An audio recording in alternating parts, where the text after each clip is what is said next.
Hey everybody! Welcome to Hello.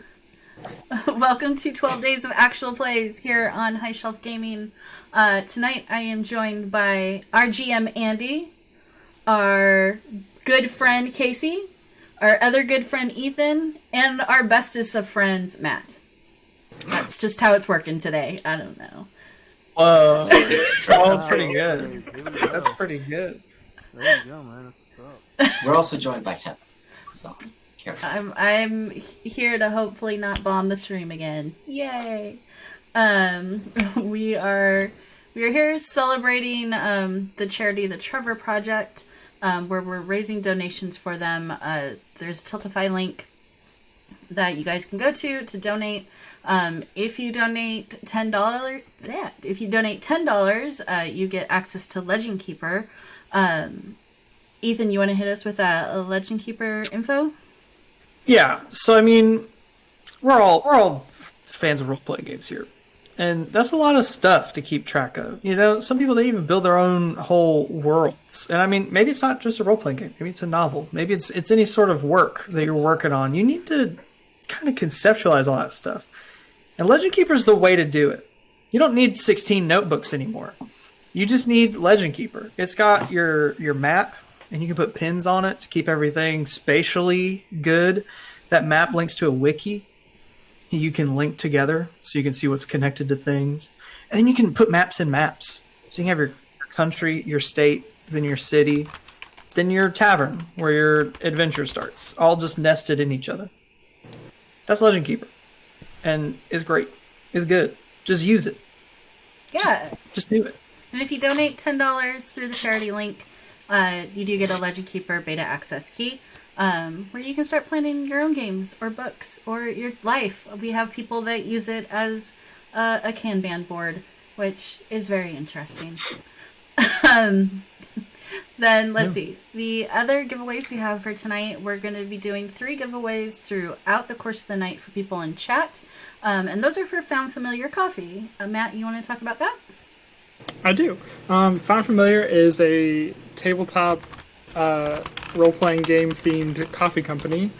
They are just the nicest people, and the coffee is amazing. I am actually drinking it tonight to stay awake through this game. And if you use coupon code Jabroni, you can get 10% off your order right now. That's free. You don't even have to win. You don't have to to win do anything that. for that. Free 10%. You just get Just a- that. It's just a gift we're giving to you. The jabronis are giving to all of you. But those gift cards are for $10, and we'll just stay tuned in chat, and we'll be doing giveaways for those. Tonight's end of stream giveaway is for a $25 gift card to Reaper Minis and the Humblewood Advanced Reader Copy book. And so to win those, you need to donate $20 to the Tiltify link. And then there'll be a giveaway for that at the end of the night. That $20 also enters you into every other end of night giveaway. So, and we have a couple more coming up. We got 3 more days of this fun stuff. Casey's running a game Friday, right? Yeah, Friday. Yep.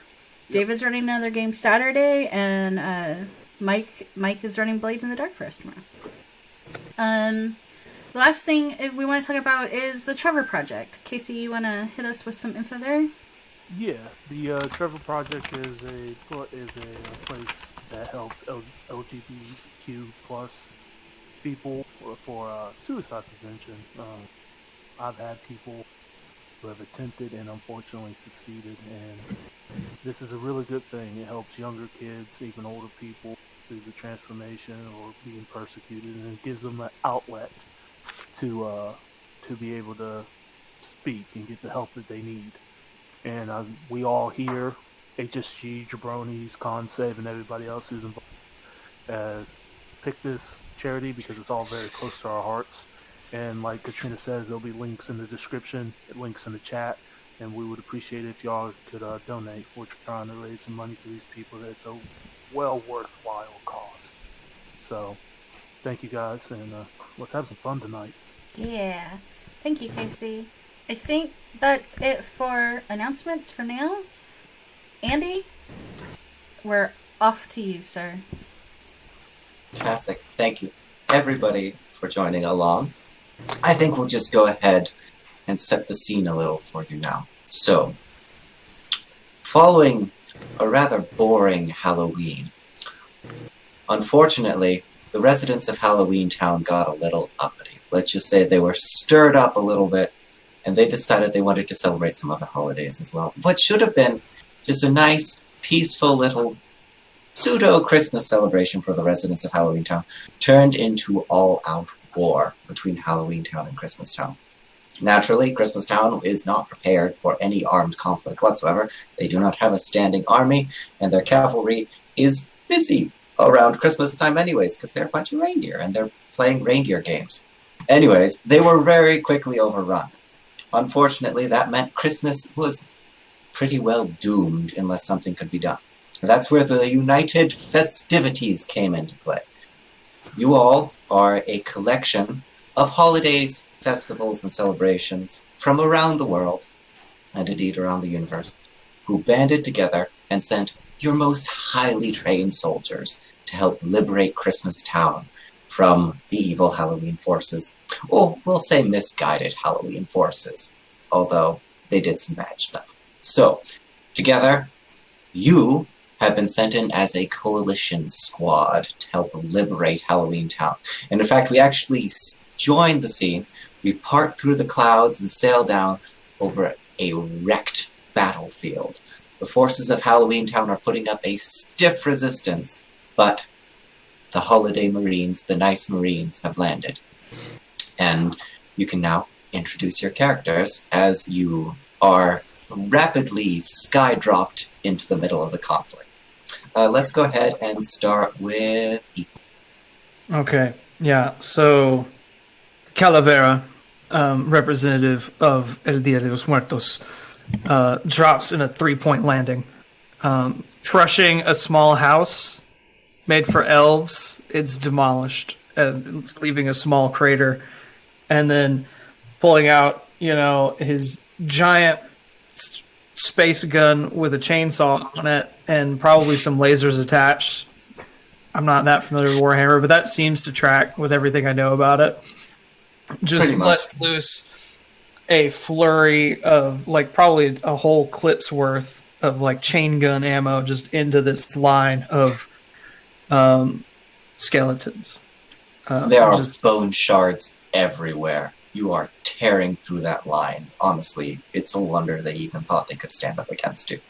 And he says, "Only candy skulls around here, fuckers." You hear, "Oh no!" from one of the skulls as it flies off through the air. But Calavera has arrived in the battlefield. Yeah, his armor's all done up like a sugar skull. Yeah, he's got the huge, Space Marine power armor, and it's got all the, filigree and, designs like you would see in candy skulls for the Day of the Dead. Definitely. You cut a striking figure. Even though Christmas Town is decked with snow year-round, it's largely bright and colorful, and especially now, even the whitest walls are singed with smoke and soot, and even a little bit of blood and gore from the battle. So you cut a striking, stark white figure with bright pops of color up against this battle. Let's go ahead and jump now to Matt. Go ahead and introduce your character. So just the only thing that the enemy sees when they look up is just this gray small circle, and then it gets bigger, and then it gets bigger, and then you realize it's a 12-foot tall giant stone egg hurtling towards you. So I just collide into a group of them and just kind of send out a shockwave around them. And then stand up and go, oh, sorry. I'm so sorry. Fantastic. And your character's name is? Eggward. Eggward. Perfect. Yes. You actually, there was intense heat radiating. You can see that you've actually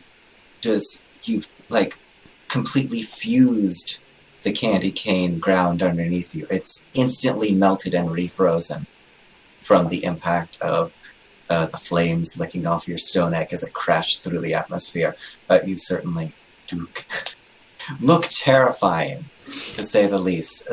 Just underneath you, you can see like some zombie feet sticking out from one end and just 2 zombie hands, which is all that's left of whoever was directly underneath you when you came crashing down. Let's go ahead and jump to Casey.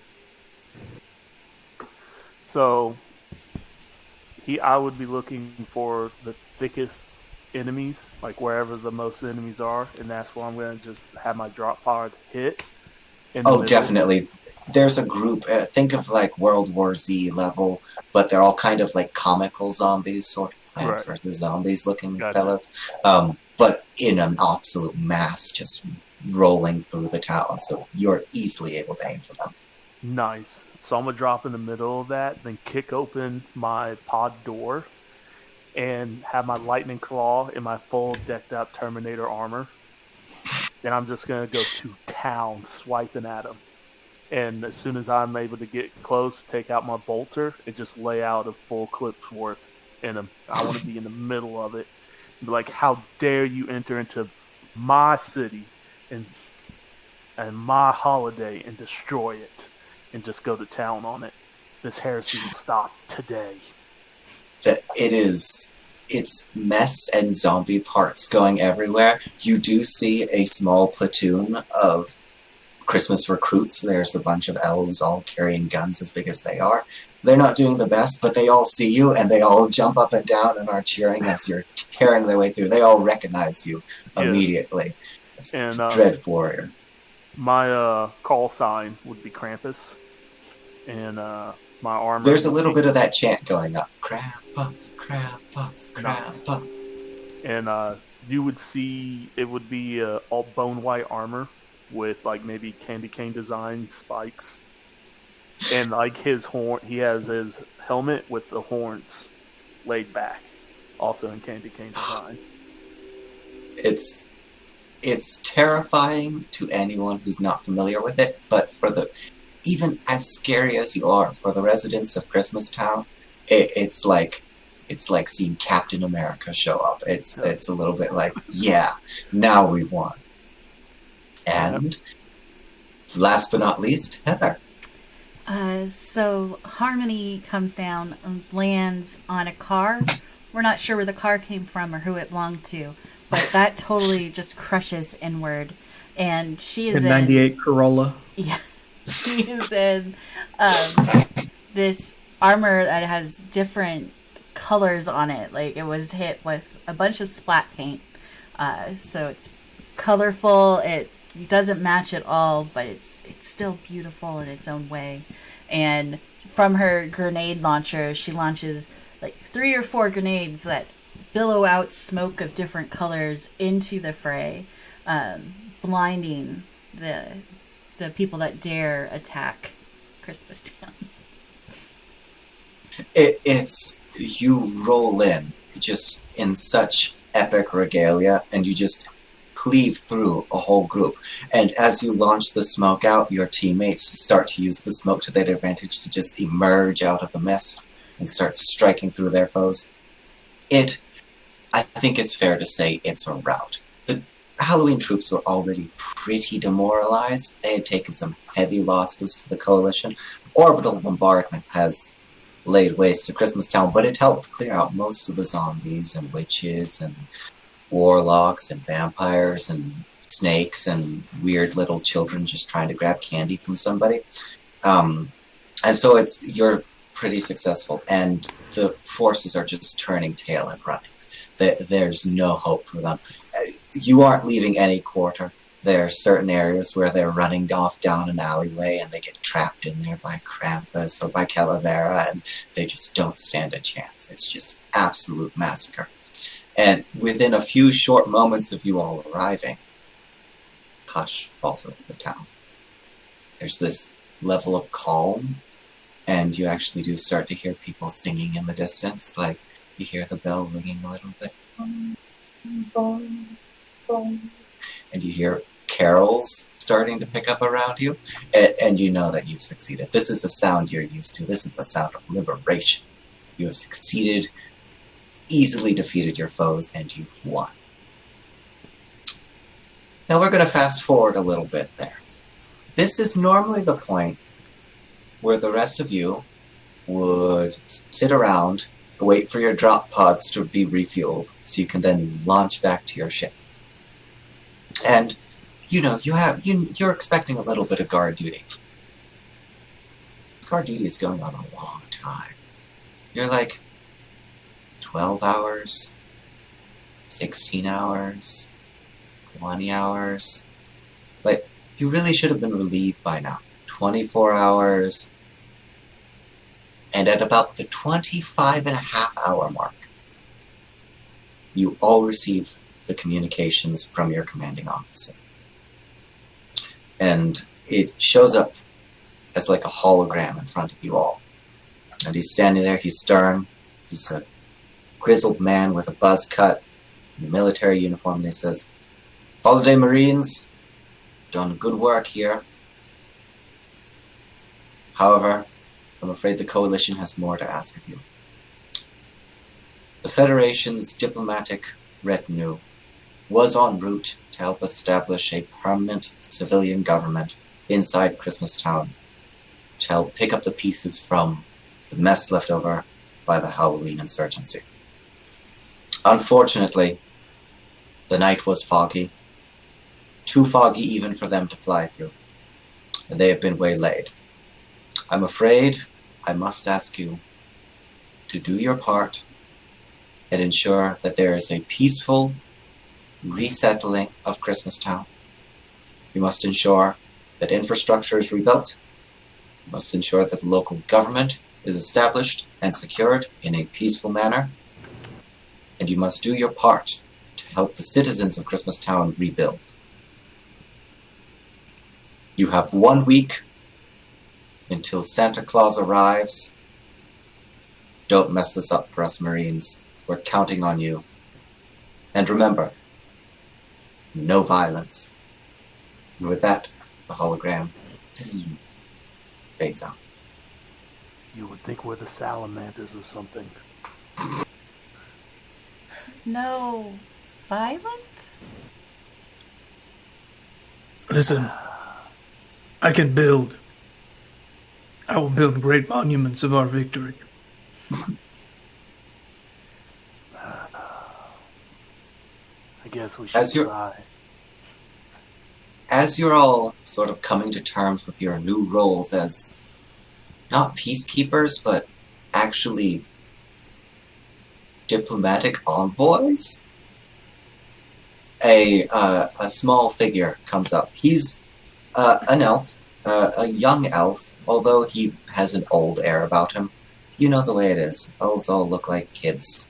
They either look like kids or they look like really old people, and so when you're in the middle, it's hard to tell. But you know what?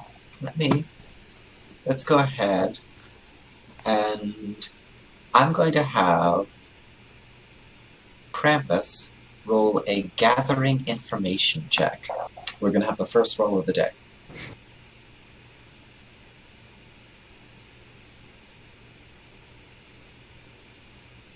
You're muted. Still muted. I think you're still muted. Still muted. My fault. There we go. Yeah, we're going off without a hitch so far. What's your die gathering information? D8. Okay. Fine. Yeah, You'll be fine. That's fine. I'm rolling in roll 20. That's all I'm.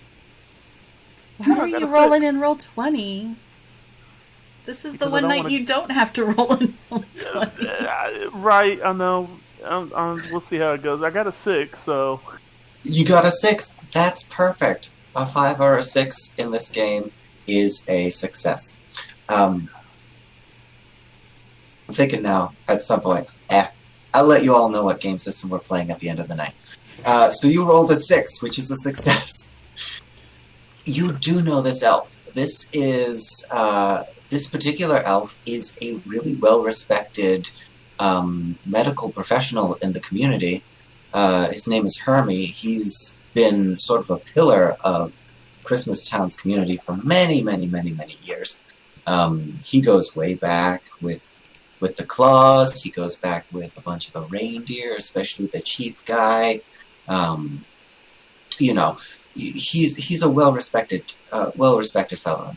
He just approaches you, and he's already, you can tell that he's been alerted to the fact that you're coming, and he comes up with a manuscript, and he's like, so I just wanted to say thank you for all the work that you've done in saving Christmas Town. We really appreciate it. You did great out there. You really just killed those guys. And we're all super thankful. So, I'm told that you are going to help us rebuild, which is great. Hermes, long time no see, my old friend. Yeah, we're gonna help. Krampus, yeah, pleasure. Great having you. I'm sure all your skills translate fantastic to the civilian sector.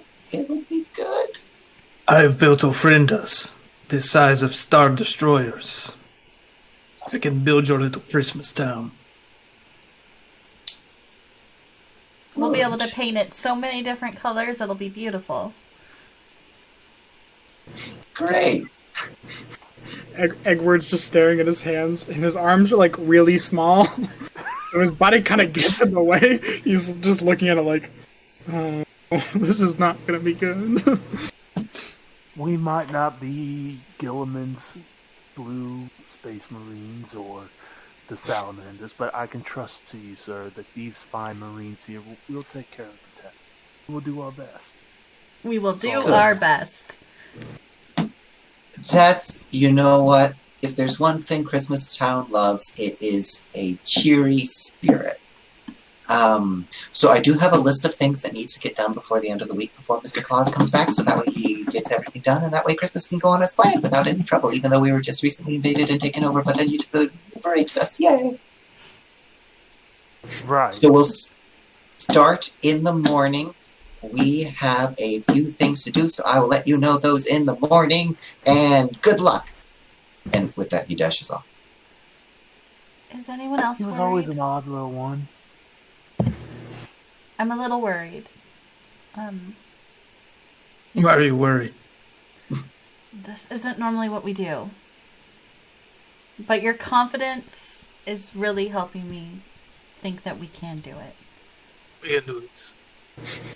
We'll give them the best damn Christmas town they ever had. That's what we do. They're going to be filled with so much holiday cheer, they might explode. I think that's the opposite Maybe of what not we're that. looking for. I think that qualifies as violence. It's self-inflicted, it's fine. And we'll pan away from that up towards the stars, and we just see really quickly the moon rises and sets, and then the sun just starts to peek up. And at this point, of course, you're all highly trained and highly genetically manipulated space marines, so you don't really sleep. But by the time you reactivate, Hermie is already there. He's waiting for you there in the center of town where he left you last night.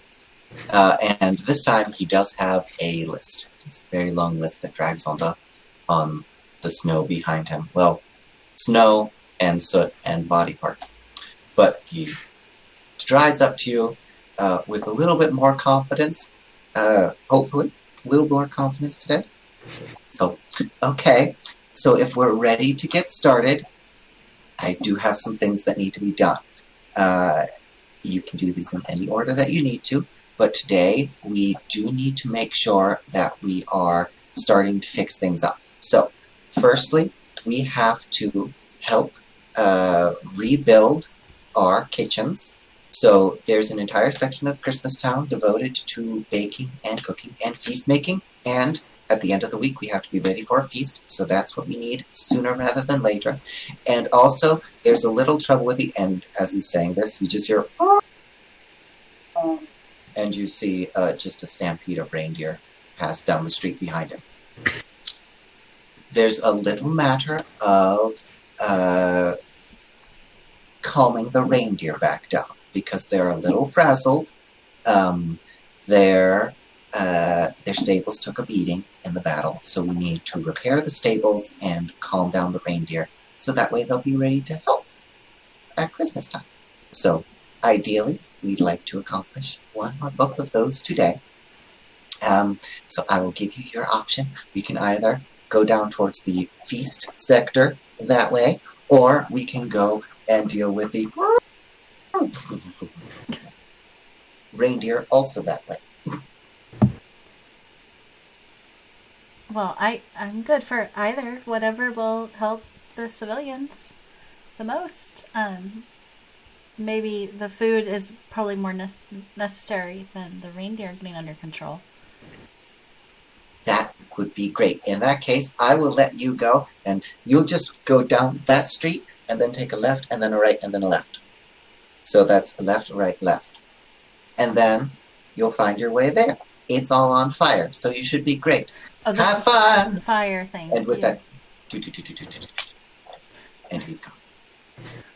I guess we're working on the kitchens. Well, let's go. We can build a kitchen. We can. I believe in you. We can try. Confidence. So right? wait, I need a little bit of clarity. Is Egbert just a big egg? Yep. Just a big space marine egg? Is he a Giant stone dreadnought? So, no, he's just a... Okay. Just All right. solid stone I'm here egg for it. With little arms. with little arms and little Big legs. hands. Did somebody accidentally add like a piece of orbital ordnance ammunition into the Marines? Like into the Marine Corps? Is that what happened? One of their smart bombs got too smart. That's what it is. That's what it is. Kylan's very upset, Matt. How dare I'm you. sorry, I didn't realize the consequences until afterwards. You were going to be streaming. Very true. So it's a right and a left and a right, or left and a right and a left. One of the fire. Just look for the fire. Look for the fire. Yeah. Cool. We can find the fire. So are we still like in our Space Marine armor? Absolutely. Oh, okay. Yep. I don't That think you doesn't can come take off. it off. Oh, Yeah, okay. Okay. That's like bolted into our flesh or something. Great. You are your armor. You are the living weapon that the holidays needed to defeat a horde of zombies and skeletons and witches and mummies and ghouls. Fabulous. Unfortunately, it means big battle nets. But it'll be fine. Oh, I have lightning So- claws. Oh, no. In a few short minutes, we'll say approximately half an hour to an hour, you finally find your way to what can only be described as an inferno. It is an enormous great hall, vaguely gingerbread in architecture, I think it's fair to say, with Smells flames good. looking out of the windows. It's currently on fire. So it'll need to be put out, and you can clearly see already that there's some structural damage. You do see elves running back and forth, holding little buckets that like still have like a plastic tag and a shovel hanging off of them, and they're running back and forth with the water, trying to splash it on. But they're not having much Is luck. there running infrastructure, like piping here? Like, could I do a scan to see if there's piping in the ground? Absolutely, that'll be another gather information check.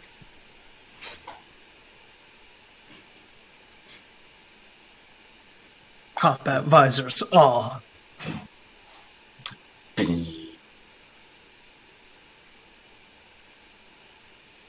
Oh, I got a 2. A 2. Okay, it's not a terrible failure, but it wasn't quite as successful. So you did find there is some infrastructure. Most of it is eggnog. There is some apple cider, because although Christmastown doesn't produce it themselves, they do have an ongoing, kind of partnership with Harvest Town, and so they do use a lot of, you've got hot and cold running eggnog in all the houses. But you Is are it like able. spiked eggnog? Or just the... Yeah, is it alcoholic? Full of alcohol. Probably. There's a non-zero percentage of alcohol in the eggnog. We'll put it that way. Cannot... So That's why the use fire's that open. fire. you do find some piping, but one of them's eggnog, chilled. One of them's apple cider, hot. The apple cider you are fairly certain is not alcoholic. Nice. I want to punch into the ground and rip that out and start spraying down the house. Okay, that you're a space marine. Punching through the ground is what you do for fun. You're easily able to tear up some of the street. There is now hot apple cider flying everywhere. You can see it hitting the snow and producing gouts of steam, but it does seem to be working. You think you got lucky. It's not alcoholic, and it doesn't ignite the flames more. It is starting to put them out, and you can see that the fire is already going out. There are a few elves running away frantically, panicked as the hot apple cider scouts out of the street in an enormous water jet. But you are starting to put the fire out. And already, while Krampus was doing that, the rest of you start to see the flames going down. And you can see already there's a good portion of the roof that has collapsed in. Most of the walls seem to still be standing, though. So it doesn't seem to be wasn't attacked. It was just set fire to. So it produced some internal destruction. But hopefully you should be able to fix things up. Does anyone else want to take an action? While I'm waiting on the fires to go out, I'm gonna go talk to some civilians and see if I can keep them from freaking out. Absolutely. Like clear the area. We're working here. It's all good. All right. Oh, fantastic. Okay, that will be that's going to be your own.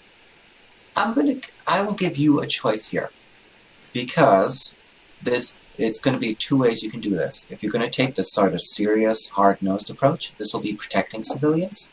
If you want to make yourself open and available, both emotionally and spiritually to these civilians, that's going to be a be nice to civilians role. I got big shoulders to cry on if they're really... Well, I don't know about the cry. I never really understood that part, but if they can talk to me, I guess. I'm gonna go with the being nice to civilians. I have a D8 in being nice to civilians. So I am practiced. I am practiced. Yep, you're very practiced in this. I have rolled a 5. Hey! A 5, fantastic. Right in that sweet spot. You step up and you actually see there's this one wizened gingerbread man with a cane and an enormous chef's hat on, and he's crying a little bit, and he's just kind of worried about the sake of the state of the kitchen. But then you walk up and you just kind of get down on one knee and you just gently put one hand on. So the thing I don't understand is sadness. I will give you the choice to acknowledge or not acknowledge his sadness as part of this. Okay, I will not acknowledge his sadness because it confuses me. Okay, so you don't stop him from crying. He's still very distraught, but you do get down there and he's like, "Thank you so much for the work that you're doing." And he taps you on the armor. He's got a peppermint candy cane that he's leaning on. I clear the 63 notifications that popped up on my visor for proximity defenses to keep all the auto turrets from coming out and turning him into crumbs. You do an excellent job in not killing this civilian. You feel a bit proud of yourself, actually. You've done a good thing here. He does, and you see some of the other elves start to gather around as well, and they're helping to comfort him, and they're like, "Thank you so much, Mister Holiday Marine. Thank you for all the help that you've been doing. We do have some spare lumber that we can use to help shore up this building until we can bake some more gingerbread to cover up the big holes. If you want to use that to build." I can do this. We fight for you. Thanks. No fighting, though. It's just lumber. We build for you. There you go, Cal. You got it. You got it in two. Got it in two, Cal. Just behind him. Seeing the lumber and that stuff, Harmony will try to shore up the. Sorry, I was watching kids. Try to shore up the roof and stuff. Yeah. Before, so it'll be okay before the gingerbread to be applied to it. I have some questions about building code. Yes. But I think Harmony's gonna ignore it. just to go with the flow. Like, how do you keep it on with the frosting? Like, I think she would just ask an elf. Well, it's really easy when you see... Most people will just use a run-of-the-mill frosting. Like... Right. Crazy, right? Anyways, but no, see, the trick is that you want to use a complicated royal icing mixture, because when you do that, you can kind of... It gives you a little play, and then a solid set, and then you do frosting over top, because the frosting looks nice, and also a little bit of extra stability in there. We do use some candy cane support systems in the underside, shored up with some gumdrop mortars and joists, because those things hold it really well together. Plus, heat them up a little bit, get the candy canes in there, and then we flash freeze them using a little bit of liquid nitrogen. Solid as a rock. Whole thing won't move. Apparently it's still fireproof, but hey, you know what? We work with what we got. Well, I have colorful fire retardant. That might help here. It might match the colors. We could work something out. Yeah, you know what? At this point, we're not fussy about color. You know, we're more than happy to... Come to think of it, the kitchen probably shouldn't be flammable, huh? That does sound like a travesty. That should maybe be, be able not to be set on fire. I don't think that's up to code. I was going to ask about the code, but decided you gotta have 6 inches of non-flammable material on all sides. I learned that from Galactic HGTV. You know, Space and Home and Gardens channel is a really good resource. Really good resource. You know, we think about that, but the Elf Property Brothers just... Honestly, they're just showboating, honestly. Oh, they're so It's dreamy. ridiculous. What were we talking about? What we were talking about is Heather making a building and repairing things roll. Awesome. That's a D6 for me. I really do. It is the D6. Calavera gets very itchy fingers. 6. Because you have a 6. Okay, I was going to say you could roll twice because you were rolling on a 6. Roll twice and take the higher of the 2. Because you did work with the elf architecture. That's not part of the rules. I'm making it up as I go along. You do, Andy. You do whatever does it for us. You're wildly successful. You, of course, you're enormous. You're huge. The space armor is just ridiculous. You palm 2 pieces of lumber and bring it over, set it into the ground so they're stable, bring some more, and you create a stable structure. You stamp on the rest of the fires as you're going through. More than easily able to set up a structure. The kitchens are stable now. You reckon that they could probably start baking, very, very soon. They have to get the They have to get the ovens up and running again. But I think you think they're pretty good. You could be confident with the job that you've done here today. I finish it off with like a blue powder fire retardant. Kind of going for the blue and white feel of Christmas. Not so much the red and green, but the blue and white feel. Just There's light- plenty of red yeah. and green with all the dead zombies. Exactly. So we'll just decorate it that way, and now it's fire retardant too, so it won't burn on impact. You're wildly successful. You just... and there's this retardant powder over everything. It looks very artistic. You do see there are a few elves nearby that are just like caught in the blast of it, and you see a few of them just walking away, just like blue and white streaks all over them. But on the plus side, they're now fireproof. Hey, that's important for civilians. Fireproof civilians come in very handy. Yes, fire bad. You do see Hermie. He comes running up, and he's just in awe. He's like, "Oh my gosh, it looks so good! Fireproof, you say?" He's talking about some of the other elves. It's all fireproof now. That's amazing. That's fantastic. We do just have to get started on preparing some of these things for the feast. Of course, we do have to. We have that roast beast that we have to pull out, and we have to start that cooking because that's going to take a whole week to get through.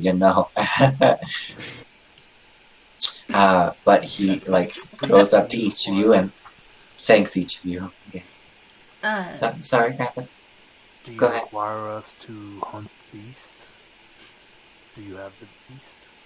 We have the beast in the freezer. I mean, if you wanna start cooking, I'm not gonna stop you if that's your thing. You never know. Space Marines, they got hobbies. Everybody has hobbies. It's fun. Anyways. Oh, Yeah, absolutely. crazy. And just one. And he'll radio the drop ship. He's like, "Can you send down my flamer melter, please?" Okay. You broke Andy. Nope, this will be fine. This is going to be great. I'm just thinking who I want to have to roll this. Matt, go ahead and roll me a d10, since you haven't rolled anything yet. For the moment, you are... Oh no, I know what I just did. 6. 6! It is perfect. Thankfully, intern Greg... Our luck's gonna run out. Yeah. It's gonna run out real bad. Oh, tomorrow's going to be fun. Intern Greg, who's new on the dropship, he's a fucking natural, man. He just rolls up. He looks remarkably like Matt. He's got his headset on. He's like, damn, I'm on. All right, let's go. And he's like, boom, boom, boom. And you would have thought he had decades of training, the way that drop pod soars through the air. It kicks a little bit of a spark. Just a little bit of a spark as it crashes through and just soars, just skims the roof, what's left of the roof of the building, to bury itself in a snow mound nearby. A little bit of a spark jumps off. Luckily, it's all fireproof now, so you're all good. Nothing lights up. But you do have access to your flamer as well. Do you He'll think... walk over and pick up his flamer, and get it quick. Cook it real quick. Oh, no. I think you have to thaw it first. It I don't roast... think you can. Yeah. It's roast beef, not flame-thrown beef. This burns at 4,000 degrees. I have met Tyranids with this. It should be able to thaw the beast, no problem. But it's for next weekend. They roast it over a period of time for all the juices to get into it. I feel like you're drifting away from me, Krampus. Like I'm not seeing it in your eyes. Are you? I'm counting this as he doesn't understand animals, and the roast beef is a dead animal, and he's like, Nope. No. No. Maybe to start the fire for the oven. They have to bake the gingerbread. Why don't you could start the fire in the oven so that they could bake the gingerbread. I just don't understand why it takes a whole week to cook something. If so, it will be tasty. You like tasty? Takes mere moments to melt entire armies. Cooking should take, I think, less time than that. You do see a group of elves already sort of wheeling a cart, and they're struggling. The beast is probably it's for all of Christmas Town, so it is about the size of Eggward. But they've got it on a rolling cart, and they are wheeling it towards the ovens, so that way they're ready to go to cook it. Fine. I will light the ovens then. Okay.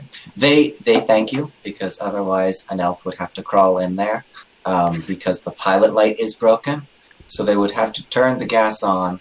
An elf would have to crawl in there, and he would have to race out to try to beat the flames out before all the burners lit.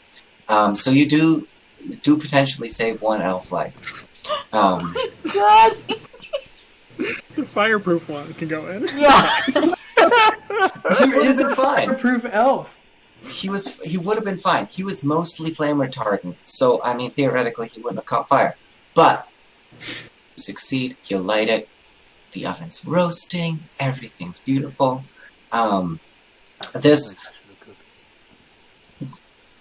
The work that you did, let me take a look at the time. Yeah, okay. No, that is good. It's taken you. Oh, it's getting close to the end of the day. You hear the bells ringing. Boom, boom, boom. To signal the end of the day, sort of Pikmin style, to let you know that it's time to close up shop. And they roll the beast into the giant ovens. Some people are going to stay up late to just do some gingerbread work on the kitchens, but apart from that, a successful day's work for the nice Marines. The holiday Marines have successfully completed one leg of the journey. Yay! Allow me to just cross Good that job, off. Marines. Do you think The one thing, Oh, go ahead, Matt. the one thing Edward doesn't understand is food. So he would like to help make some of the food. You know what? We can do that. If you're going to try to get involved, you can feel free to make a they say you don't understand food, but it's being nice to civilians, so I'll say you could make a be nice to civilians roll if you're going to interfere. If you're just going to watch, you just stare. No, I'll interfere. I would like to learn. Marines learn hands-on. Oh, it's a 2. Now, you don't understand food. That's the thing you don't understand. Mhm. You also get to roll a d10, and you get to take the higher of the two. Oh, that's a 10. Fantastic. Nothing bad happens when you roll high in this game. Yeah. How do you choose to help out with the food? At the moment, they're just slow roasting the beast, but they are starting to work on some of the gingerbread for the structure. I think I attempt to make a gingerbread me, and it's just way too big. You do. You make a giant gingerbread you, and it is impressive. You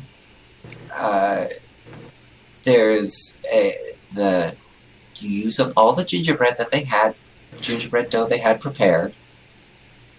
It looks just like you, but it's at like a 1 3/4 size. So like you have to move it around. It's too heavy for them to move, and it's kind of just in the kitchen right now. And also they're out of gingerbread for today, so they can't finish repairing the kitchen. But I'm sure it's fine. I'm sure they'll be happy. Yeah. I'm sure those are disgruntled sounds of thanks. Just doing the thumbs up. You feel successful. And you know what? You were successful. Don't let the haters get you down. You don't crack under pressure. Oh. Boo. Don't encourage the chat right Ew. now. Just go look at the chat. Don't encourage the Yeah, chat. it's already You're only good. giving us. It's already going. Oh, I damn. apologize, Kylan. I'm sorry. There's gonna be aprons. Andy, do you mind if we do a giveaway right now? Not at all. We're actually just going to transition into the next day, so it's perfect time. Awesome. So we're going to start the giveaway for a $10 gift card to Found Familiar Coffee. Enter 12 days in chat to get in on that. It's 12DAYS. And you know, with Found Familiar Coffee, you can enter in the code Jabroni to get 10% off your order. Not sure if the gift card and the code work together, but you can buy coffee twice. Just get more coffee. That's the Get more answer. coffee. I think, yeah, They're good beans. Finn says they do. Oh, they do work together. So Well, there you go. So maybe you win this. Maybe you use the code Jabroni. You get some good beans. It's real good. Hell yeah. I Good beans. highly suggest Phase Step. I'm drinking it right now. and it may have hidden properties. May. One or two. It may have one or two hidden properties that you just gotta drink it to find out. And that's all we're legally allowed to say. That's all we're. You know, that's Yeah, all we we all can signed an say. agreement. That's all we can say on High Shelf Gaming. But on That's true. Tuesdays, if you go to Kylan's stream, But not this Tuesday. not but this other Tuesday, Tuesdays. all other Tuesdays, mostly, they can tell you about it. That's right. There's some things there that we're not allowed to say here. But we will definitely say it, and I will repeat it probably multiple times in Kylan's channel. So, no worries. But it is good coffee. She's like, wait, hang on. You know how in like when you get artifacts in D&D and you roll for some minor and some major beneficial properties of those artifacts? There's a few of those. It's two majors. Two majors. Yeah. That's been shown so far. There might be more. There might be more. You just got to keep drinking that good bean juice and find out. Get But wait, some found there's more. familiar coffee, drink it, write to us and let us know. We don't have a P.O. box. Buy us a P.O. box and then write to us and let us know what the coffee does to you. We don't care. Jagos doesn't even know Or what's email. going on. Email also works. But we're not going to tell you what our email address is. No, you're going to have to guess. You have to guess. I'm You going to let find this us out. run It's probably for not. 15 more seconds. Then we'll get a winner. 15 more seconds is a little too long. That's dangerous. We might be able But to. we've already talked ourselves into this corner. We can make it worse. I guarantee. Share wait. found familiar coffee with a loved one. Yeah. Preferably me. Share found familiar with a coffee with someone who isn't a loved one yet, and maybe they'll become a loved one because they love the coffee so much. That's right. I'm saying found familiar coffee will help get you arranged marriages. I don't think we're legally allowed No, to say don't that. think that Not was a good one. scientifically proven. Don't think that was a good one. There's a big asterisk that says all of this is circumstantial and anecdotal evidence. And Mike won. Woo! Oh, Mike's going Hey. to find out. Congrats. Hell yeah. Mike gets to find out. Oh my god. DM us on Instagram, which we also will not tell you. Feel free to send us a snap or a TikTok singing about it. Yes, Whatever Mike, you need please to send do us to a get the word out. TikTok. Get those good beans, Mike. Buy all them good beans. Bean Uh, talk. Do a TikTok for you. Mike, I am contractually obligated to talk to you through Twitch to get your information. You heard me. There is a process. Feel That's free. probably good. There is a process. Feel free to continue. Andy, I need to fix something on my end, so thank you guys. Easy peasy. Perfect. So we pick up the next morning. A successful day's work already under your belt. Unfortunately, you know that means 6 more days till Santa. So the clock is ticking, and time is wending away. You might remember what Hermie mentioned last night, or yesterday, was that the reindeers were still a little spooked, and their stables needed a little bit of fixing up. So they might need a little bit of assistance there as well. Calavera is itching to build. Building happened yesterday, and he wasn't a part of it. And that has made him agitated. I'm so sorry. Add 1 rage point to Calavera's character sheet. Great. Use that. What does that mean? I will work out what it means when he needs it. He'll find out. Fabulous. I'm just going to write rage points up here. Perfect. 1. 1 rage points of 1. It's a new thing. We're gonna try it live. So you can every so often. It sounds like there's maybe not the stampede, but you can still hear the sound of distressed reindeer coming from one particular corner of Christmas Town. It doesn't do any good to round up these reindeer if they have nowhere to rest. And I have seen the finest of galactic stables in my travels. I would like to build. How would you like to build this? With lumber and love. The 2 And divine best justice. The 3 best building materials. Among the best building materials are lumber, love, and divine justice. And the element of surprise. So, you follow along. The reindeer, thankfully, are not too far, so you are able to follow them there. When you get to the stables, however, it's not so much the reindeer making the noise, but there's a little bit of a shouting match going on outside the stables. And outside, you can see 2 groups kind of having it out with each other. On one side, you see an elf. It's a very tall elf. Like, it honestly just looks like... It looks a bit like a teenager who needs a job, so they're working in a mall kind of elf. Standing next to 2 or 3 different people dressed up as Santa, each in increasingly extravagant outfits. And there's also just a sort of generic-looking guy in a suit who keeps trying to sing jazzy Christmas numbers over everybody. Did this gentleman write any of these Oh, jazzy no. Christmas numbers? There's one in there which is obviously intended to be a kind of sexy Christmas number, but he butchered it completely and tried to make it like this friendship thing with Santa as opposed to a romance with Santa as it was always intended to be. Heresy I'm hearing. Anyway, so he just keeps trying to sing that. However, every time he tries to sing, the other group of people just start shouting over him in the loudest voices you possibly could hear.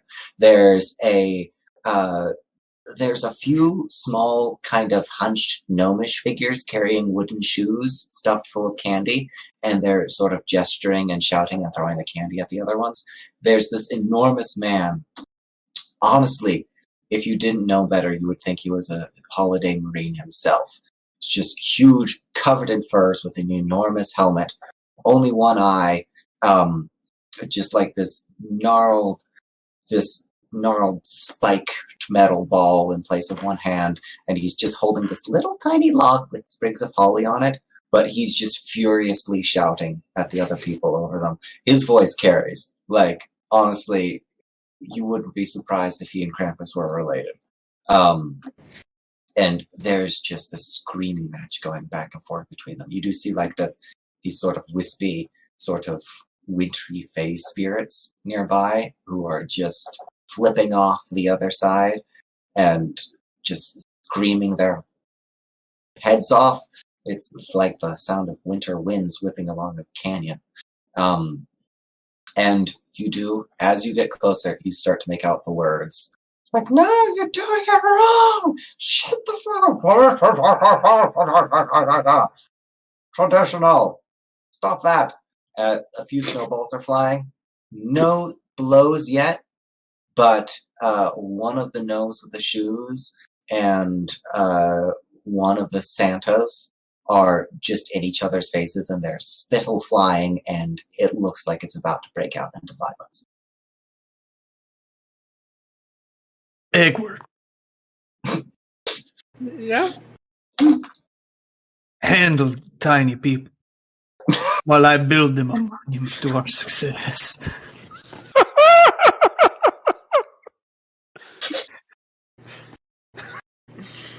Okay. Your rotund form they may find appealing.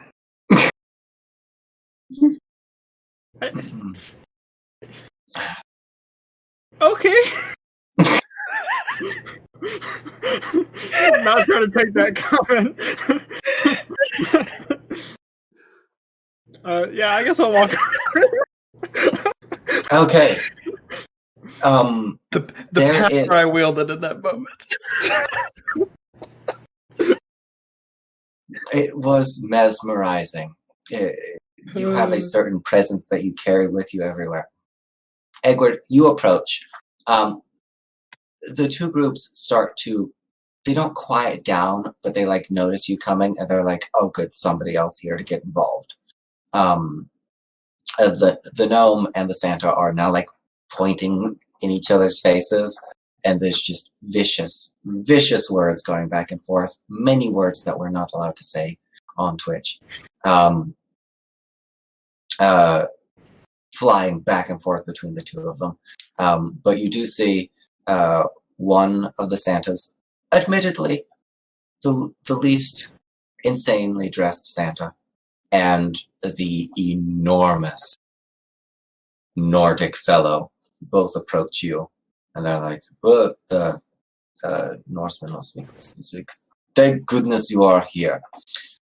These infidels are trying to make a mockery of our traditional stables. These stables have stood for thousands of years.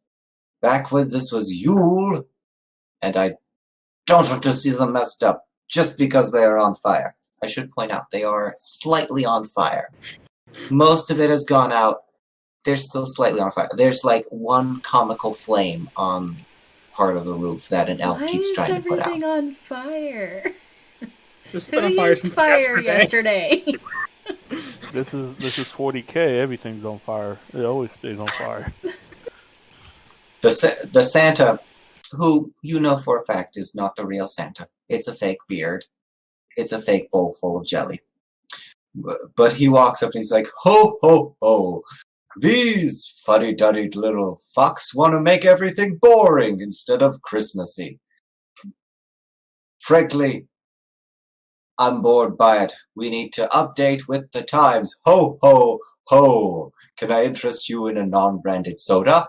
And he tries to hand you a glass bottle, which you can't even really get in the stores unless you get the Mexican variety. There may or may not have been a slight misfire of my bolter in the general direction of that man. I assume you're aiming to not hit civilians? I am aiming not to hit civilians. Now, you would think a killing machine would be the worst thing to shoot a boltcaster in the direction of civilians. However, you're the best at what you do. If you're not going to hit something, you're not going to hit it. Your targeting system lines it up perfectly with a ting. You shoot clean through the bottle. Santa's, there's not even any glass on his hand. There's just generic cola pouring out onto the ground. And he's like, "Oh," and then he drops the glass, and then he turns back to the Viking fellow and is like, "This is all you're doing. You're not updating with the times. Ho, ho, ho." Egbert looks very sad that he didn't get to try the soda. Just a single tear. Egbert, Okay. take one sympathy point. Okay. I'm gonna write that down.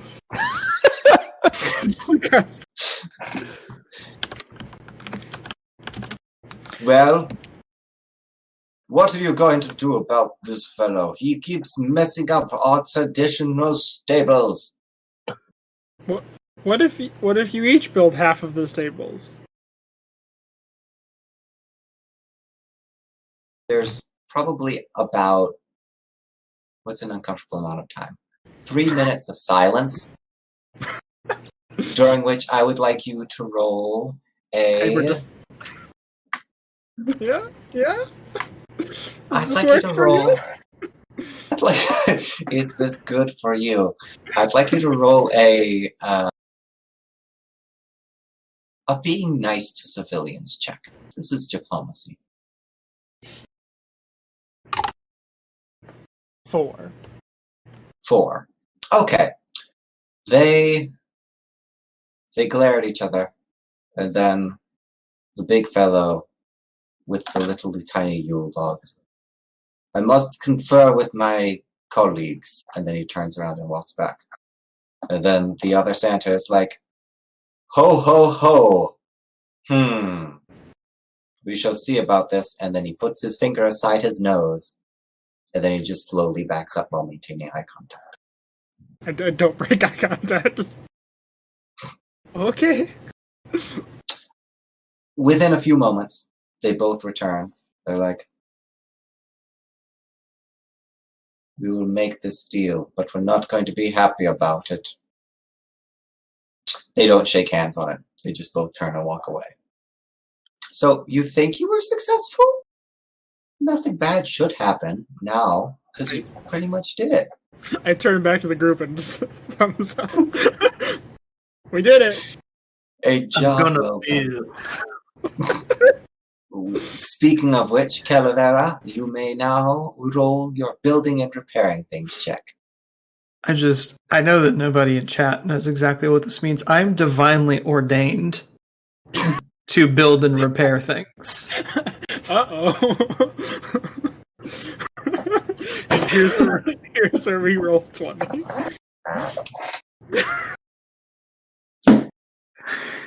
Let's see what happens. I'm sure it'll be fine. You've been lucky so far. That's not going to run out. It ran out. 18? 18. 18 is a great number. 18 definitely doesn't do anything terrible. So. I just read the thing. Yep.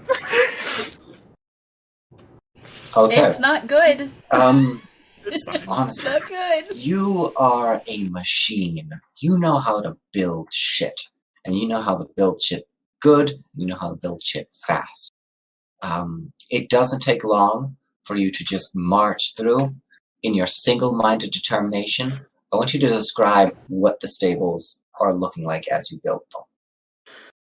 So, for Calavera, this is divinity Yes. Oh, that he is easily. to bring about. And so he's heard these silly little mall Santas and this Norse gentleman arguing. But he knows truly what it should be. And it is all of those things and more. And so he builds a 16-story high stable complex with automatic feeders and waterers. And you just type in the designation of the reindeer that you want to come out, and then it, goes through, and they can just walk out. And when they're not there, they're in a box. It's just what they need. It's spacious. It's spacious, and it is well decorated, even with a little nativity scene. Para la Virgen. It's spacious and it is beautifully done. The attention to detail is immaculate, and you do a fantastic job of melding the styles of old Christmas Town with new Christmas Town, while being both and neither of those things at the same time. And you build. You start by building you start by just supplementing the existing structure there. This historic stable that held Santa's reindeer for hundreds and hundreds and hundreds of years. And you just start by supplementing it, by not damaging it too much. And then you finish off one section and you're like, oh, that looks good. I just need to get rid of some of this old wood. And so you start tearing out the bits of the old stuff to put in new stuff. By the end of it, nothing of the original stable remains standing. Also, it's really weird. There was this moment, like, partway through the construction where that musical accompaniment, that jazzy song that was going on while this guy was following you around just singing this jazzy song, trying to get you to make everything new and modern and shiny, like a festive album cover. There's this moment where the singing just stops. And then there's just like a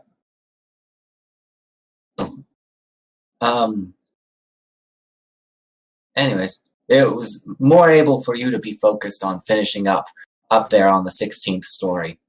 Down below, the remaining three of you are, I think it's fair to say, standing around a rather dramatic crime scene.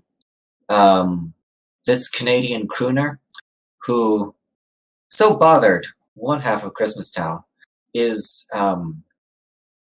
now a part of Christmastown. Is several parts of Christmastown.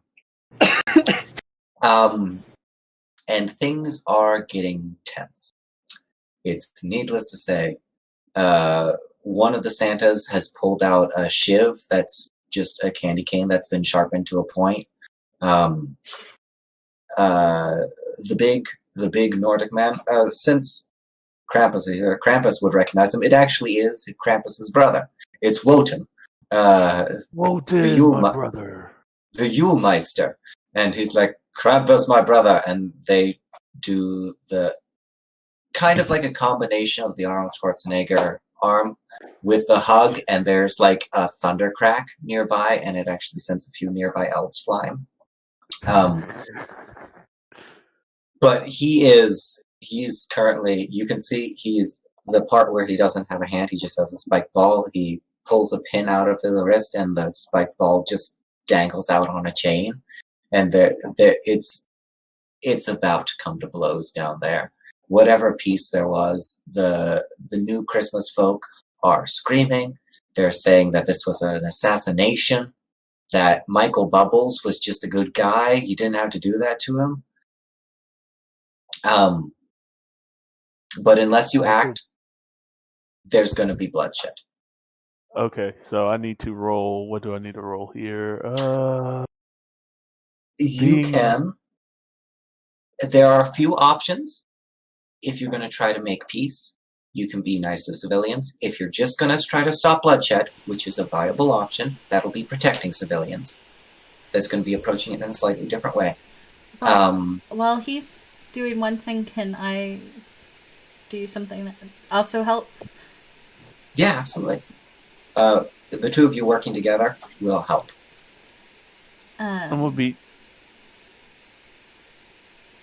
I was going to be nice to civilians. I'm actually going to try to use my... What? What sort of game is this? What? You say that out loud because that's just the type of people Space Marines are. Mm-hmm. They monologue everything. And Wotan turns to you, and then he claps you on the back and says, I'm proud of you.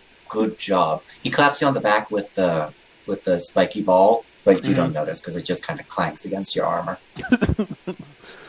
I've learned much from Gilliman's people, for as boring as they are. So you can roll Be Nice to Civilians, and while you're rolling that, Heather, let me know what Harmony is going to do. I think... You know what? I'm gonna let Casey use his words. Never mind. I don't know. Okay. We might need some help here. Harmony is just there's this lovely decoration or this lovely building that has been built. And I think for her, she's just going to try and liven it up a bit with color. Okay. And kind of distract the civilians from other things that are going on. So can I push for an impressing civilians? That's actually exactly what I was going to go Okay. with, based on what you described. So Thank you. roll impressing, and I will actually say, depending on how well you both do, that's going to help sway. So even if one of you doesn't do as well, it'll help sway it. Cool, because I rolled a 1. I rolled a 4. Okay. Okay. So you, Krampus, I'm gonna be honest with you, Chief. You are decked out in the regalia of old Christmas, of Winterfest. This is kind of akin to where let's make peace between warring sports teams and you trying to make peace dressed as the mascot of one of the sports teams. It's very much what's coming across. Just as gritty. Yes. You're dressed not as gritty. I'm not dressed as gritty. The Krampus no. It was me. The Krampus of sports mascots, gritty. He'll punish you. He puts kids in sacks, I guarantee it.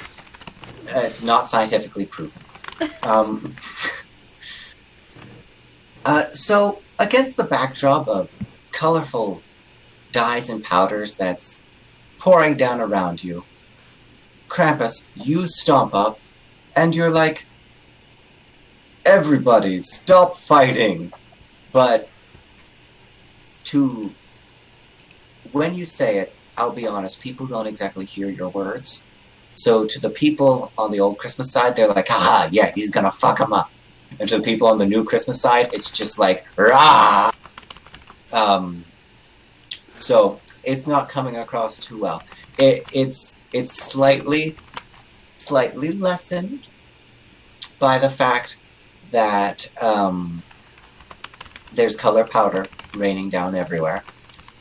But what that does is that just lends some cover, and you do hear come from one of the gnomes, and as the color powder clears, you do see Santa holding a bloodied shiv standing over the body of one of the gnomes, and there's just candy strewn everywhere.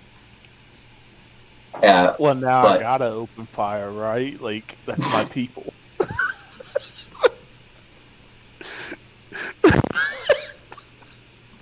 And the Santa's like, no, listen, I'm sorry, I didn't mean it, ho, ho, no! It's Do you holy actually open- retribution! Okay, you would think several rounds of the boltcaster going through a Santa Claus would deal some damage. Thankfully, the powder soaks up most of the blood, and that building behind him is solid. So the Santa I built it. You walk out of the front of the stables just in time to have like a supernatural style spray of blood across you. The stables And are this- complete. And the stables. You're welcome. Everyone is stunned for a moment when the echo from the gunfire is silenced, and everyone is like, Wotan just quietly like pats you on the back, kind of half-heartedly, and then walks away, just going like, not like this, not again. And the new Christmas people, and the old Winterfest folks, drag away the body of the gnome. And the new Christmas folks gather up what's left of Michael Bubbles and generic Santa number 3. And they go their separate ways. And peace has been restored? You guys like the little ofrenda I made up there for the Virgin and the undying Emperor? It's beautiful. You did great. You did That a was great job. That was back when the God Emperor was but an infant. Yeah. Oh, I was wondering where it was in the canon. That's what they left out of Christmas Town. It was missing. It's beautiful. It's Couldn't wonderful. make it any better. Your skills It are so good. We shouldn't ignore that you have these skills. You can house 32,000 reindeer in that thing. That's a lot. Al, I will be honest. For as festive and Christmassy as it is, you did an immaculate job with the decoration.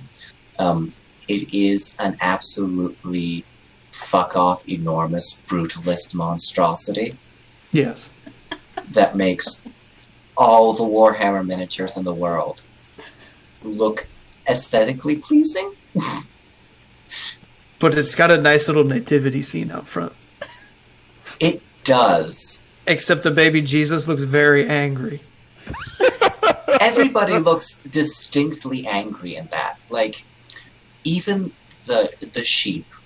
The sheep, it's an angry sheep. Especially the sheep. Especially the sheep. The donkey, ironically, looks the happiest. Not grumpy at all. Everybody else, absolutely furious. There's just like this undercurrent of... And in fact, when you get close, you feel like you just hear a evil choir just singing a low note at all times. Look how happy the God Emperor looked on the day of his birth. For you guys, it's music to your ears. It honestly, it causes the blood to thrum in your heads. It's really good. You just want to, smoosh a few heads. You don't, but you want to. I mean, I got mine out already. I'm good. They killed my people. Yes. So thankfully, peace has been restored. That's actually something else I can cross off your list. Before the day is out, you're actually ahead of the game. I'm going to say that the show that was put on, the reindeer kind of just quietly move into the stables. They try not to make eye contact with any of you for too long. They take a wide berth around both the evil nativity of doom and the various pools of blood that are around the outside of it. But they all enter. You do see her. You don't know why you didn't notice him, but he's a very unassuming elf, and you do see Hermie with his glasses askew and just blood all over his face, just standing in shocked silence next to the scene. And he does write them, and he says, "Okay, so I built you some stables. Yes. In Yes, the name you of the did. God Emperor. Yep. The true meaning of Christmas. It's great. Thank you. We're good here.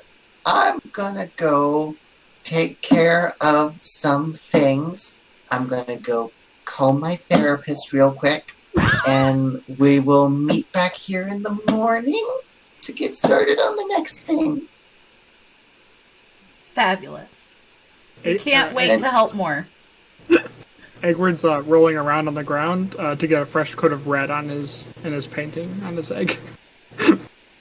Every Reduce, time reuse, you roll, recycle.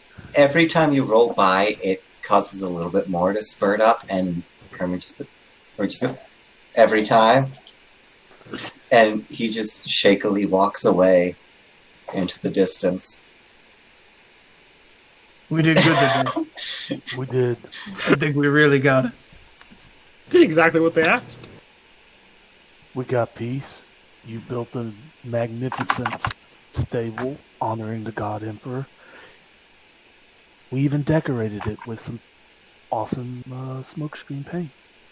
You can really see his desire for divine justice and retribution in his tiny Yes. infant eyes.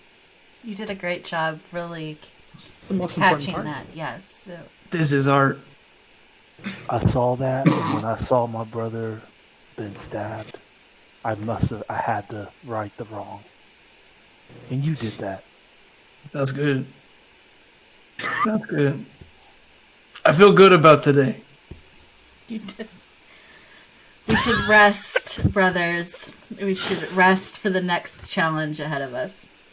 Bing, bing, bing. And that is where we come to another close at the end of the day.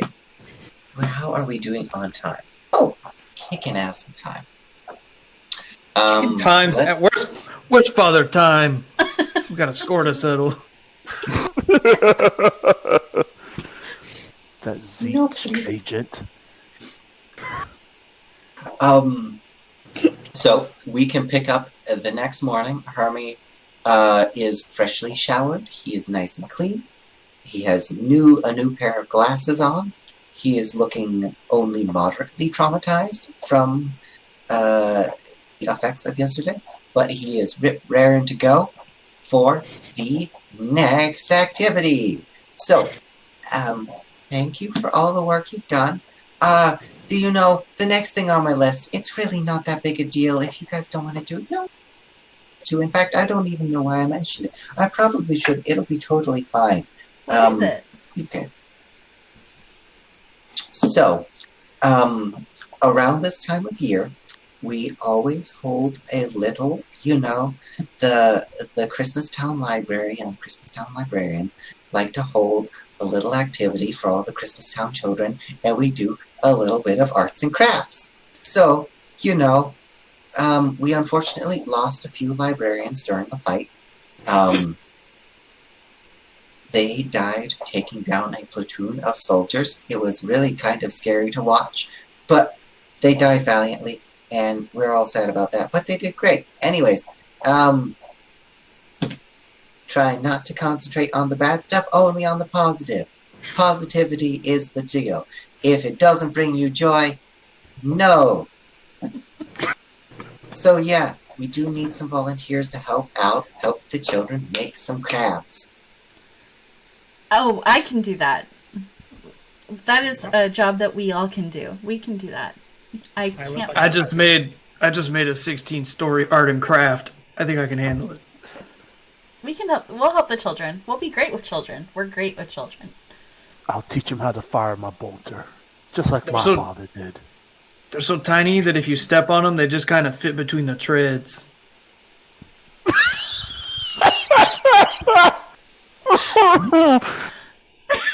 Avoided a lot of accidents that way. Hermie just is gonna great, great, great, turn around to walk away. I'm committing a war crime. I'm going to jail. I'm gonna go to jail. I'm gonna be executed. I'm And Hermie gonna just go wandered to off. jail. So it just wanders off. But you are all ushered. Some other, a few of the remaining library elves lead you over. There are just a few of them left, but they lead you over, and you can already see this group of fresh, young, holiday festive faces staring up at you in a mix of awe and terror. They're all at little tables, which just sort of the top of your shoe just kind of comes up. So, if you were to stick your foot underneath, it would just barely fit underneath these little tables. And they're all seated around them on little tiny stools, probably about the size of, one of your hand grenades. And it's just these teeny tiny little elf children all gathered around. The tables all have popsicle sticks, and they have glue, and they're making little popsicle stick snowflakes, which they're going to paint white and decorate with glitter. I can help with this in so many ways. Yes, you can. The librarian stands up at the moment, and she... All right, children. So, say hello to our lovely volunteers for today. And it's just dead silence. One kid just goes, Hola. they're going to come to each of the tables, and there are conveniently 4 tables, and help you make some Christmas snowflakes. So let's go. And one of the librarians is just going to hover nearby each of the tables, trying to keep track of all of you as you go about your business, helping out with crafts. I will give you the freedom to say how you choose to help out with the crafts. Because you each have your own abilities, and I'm sure you'll each have something you can bring to the table. So, okay, that powder has to come from somewhere, right? Like, it pops from somewhere. So, like, on my arm, there's this panel that I open up, and it's all these different colored powders. And I explain to the children that they mix it with a little bit of water, and they can color their snowflakes whatever color they want. Snowflakes don't have to be white. What are you talking about? Make them any color. And there's just... And if you mix the colors together, then you can get other colors. Yeah. I'm working for a being nice to civilians role. That is absolutely being nice to civilians. And I'm very you are excited one of about this. Harmony is very excited about color time. You're very brightly colored, and out of all of them, you're one of the least threatening, I will say. There's some they have a healthy fear of Krampus, even though they recognize him.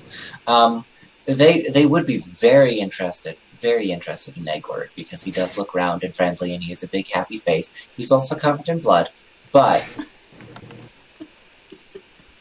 you know. So each, in your way, has your own way of appealing to these children. So we're all being nice. I rolled a 10. A 10. 12. You know what? It's not the worst it could be. Please do. No. It's not great. It is not okay. Great. It is good. I will say, by the time you're done, the children are absolutely covered with the colored dye. As they should be. Absolutely covered. One of them probably like dove in to one of the like powder reservoirs. They're so small. Yes. You did have to rescue them. Thankfully, you are good at first aid. The librarian is not particularly happy at a child nearly suffocating to death inside a pile of powder. But, hey. It happens. Silicosis is fine. It makes you stronger. They'll recover. So you are successful. Yay. They make some amazing snowflakes. There's a little bit of upset, but you feel overall that you were pretty successful. Who would like to go next? You go. I will take all of the supplies and throw them away. I will bring several dozen hard-boiled eggs and some paints over to the table, and then have them decorate eggs, and then we'll attach the little hook things to make ornaments. Okay. Smelly hard-boiled ornaments.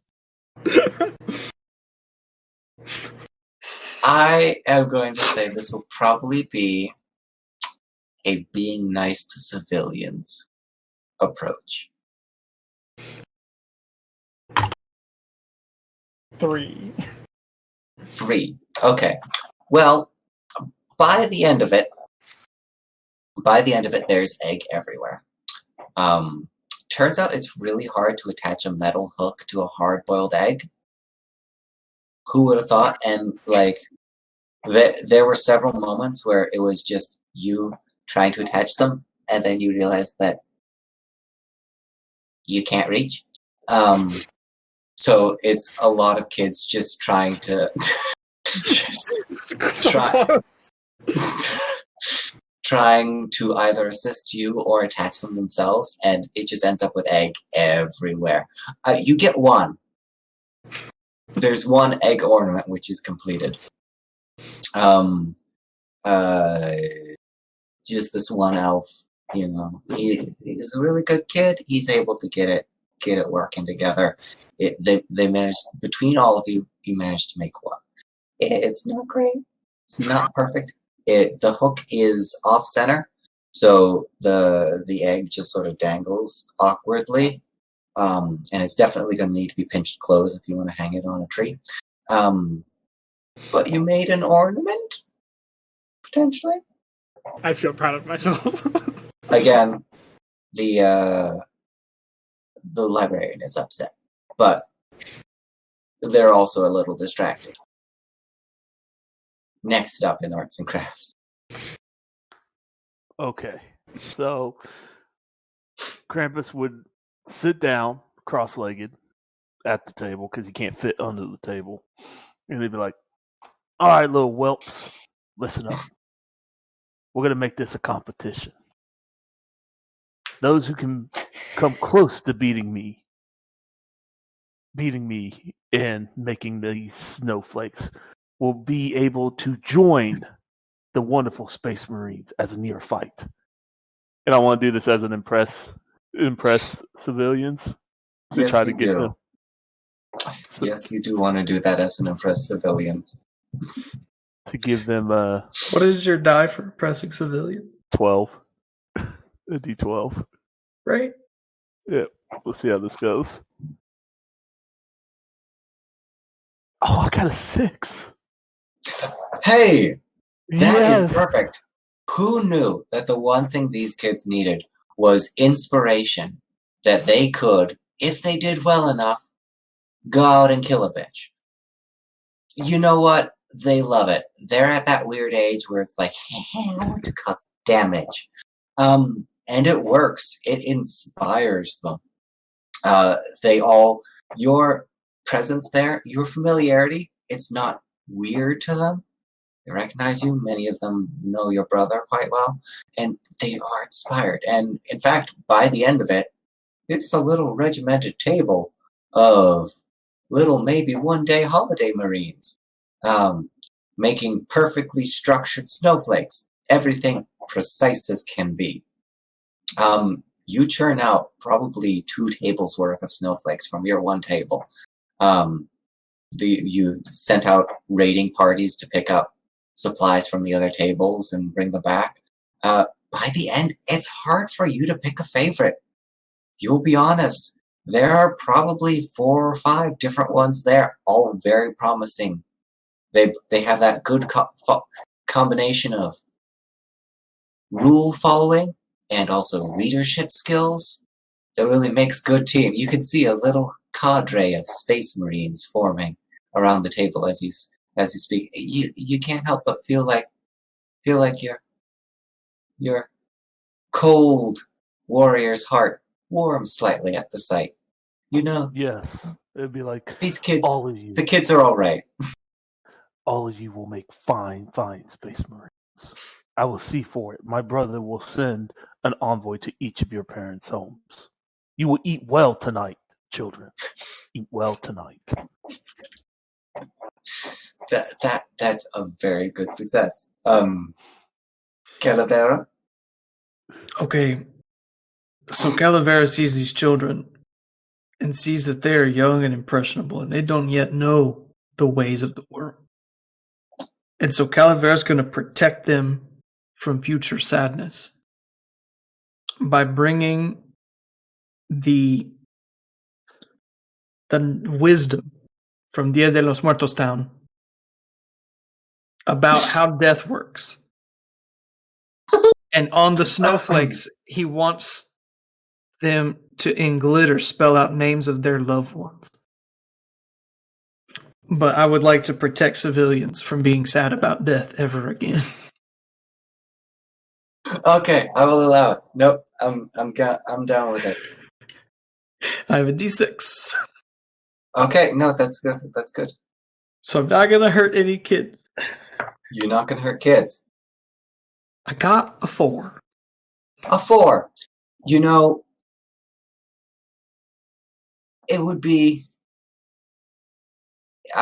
remiss to say that probably half of them aren't crying by the end of it. There's definitely some of them are like trying to console the others. Like it's okay, it's okay. It's like Dad. Inconsolable, but bless the kids, they're trying their best. Your snowflakes, you don't make a lot. You make a few. There are a few in there. They're lopsided. They're tear stained. But you have a few snowflakes. So, you can't help but feel that you did impart some wisdom. You felt like you imparted some wisdom. You don't know if they interpreted it, understood it, but at least you told them, and that's what counts. That's right, children. The more you cry, the less sadness remains in your body. I don't understand sadness. So I think that's how it works. Cry now and never cry again. The vaguely threatening aspect of it does make them cry even harder. So that way you're successful. I'm very proud of you. They are. Yeah, I will say that they're crying, which I think was your goal. So in that sense, you feel successful. The librarian is trying to now comfort them and is just glaring daggers at you the whole time. But, you know what? Hermie walks back in with his list, looks up, sees the table full of crying children, sees the table of children covered in paint, including one who's still coughing and being attended to by some medics, sees the table full of eggs, and sees the last table, which has somehow already erected a little battle standard at one side, and the kids have moved on from snowflakes to building their own battle armor out of the remaining popsicle sticks that are left over. And Hermie just crosses something off his list, turns around and walks away. Poor Hermes, man. I feel bad for him. We did it, though. Look, I don't know that they got the nuance of what I was bringing to the table, but I think they got the broad strokes. I have a Pretty whole much tune ready. Look at these little guys. Hey, I'll see you folks in a few years, huh? The turnaround time is like birth, toddler, space marine. Pretty much. Yeah, that's how it works. The armor just gets bigger as you grow. My first space marine uniform. My first chain gun. Fisher Price chain guns. I think at that point that's just Nerf. It's or nothing. At that point, I think we are approximately. You're a little over. Quite keeping track of all the days, but I would say you're just about over the halfway point. There's just a few days left before Santa arrives. And I think, Heather, are we good to go for a midpoint break? Yeah, that would be great. We're going to take about 5 to 10 minute break, something like that. And we're going to do another giveaway for Found Familiar Coffee. So if you'll enter 12 days into the chat to get entered into that raffle, we'll give that away when we get back. So stay tuned. We'll be back about 5 to 10 minutes. Hello. Didn't see you there. I'm going with the Mike school of putting us back live. Sure. 1, 2, 3 now. Let's do it. Yep. Or just love to see it. We're live. You know. This is your last chance to put in 12 days in the chat for coffee, for Found Familiar Coffee. So I'll give you a few more seconds to do that if you want to. So Andy, I have a question while we're waiting. Yes. When they said no civilian casualties, that comes with like an understood, less than 10 or like less than 100 civilian casualties, right? I think it's fair to assume that the there is an understanding, particularly on the military side of the coalition, that casualties, even in peacetime, are inevitable, if not encouraged. So you won't necessarily get in trouble with your superiors. Sorry, Hugo, But you were a Santa. second too late. Sorry. No. Hey! Maybe you got another chance. Hey, Jennifer's winner.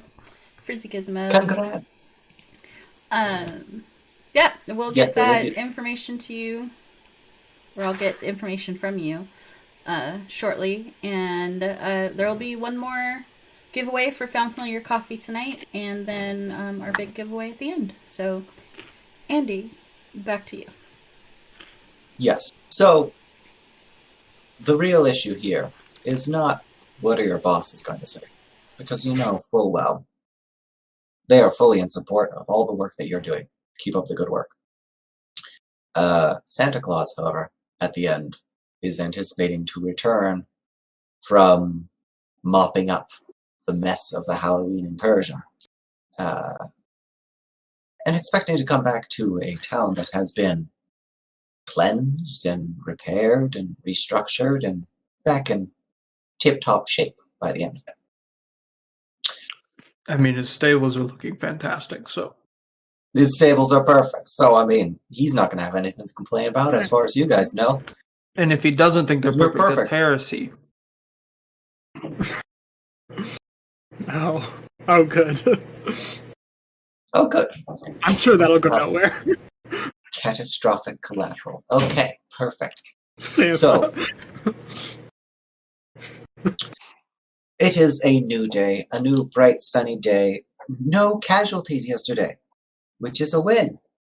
And Hermie says as much when he shows up later that morning to say, hey, you did great. The kids did crafts. And things went well. I feel like I think you're all getting along well and really ingratiating yourself with the civilians here in the city. I know they appreciate it.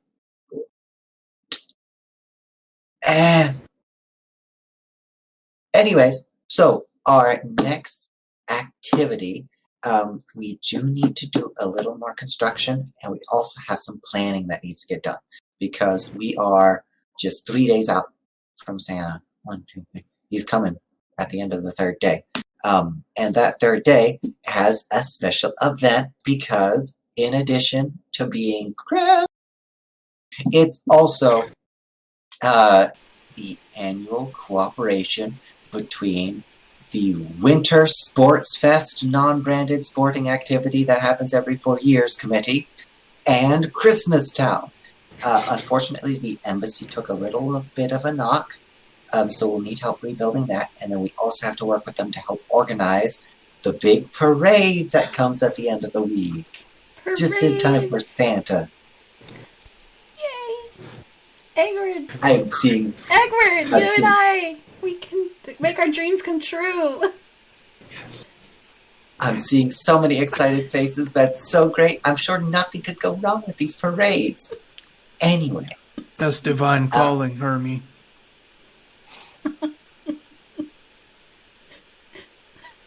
Mild concern. Keep up the art of war. For a reason. Yeah, Reasons. I'm using this as a way of sort of understanding you all and how you all operate. You know, learning a little bit, give and take. I'll get you some pamphlets on dealing with elves later. So today, what we are concentrating on is repairing the Winter Sports Fest non-branded every 4 year sporting activity embassy. And then starting to plan your parades. So I'll leave you to it if you'll excuse me. I have to go settle some things for Santa. Goodbye. Bye, Hermie. And he's gone.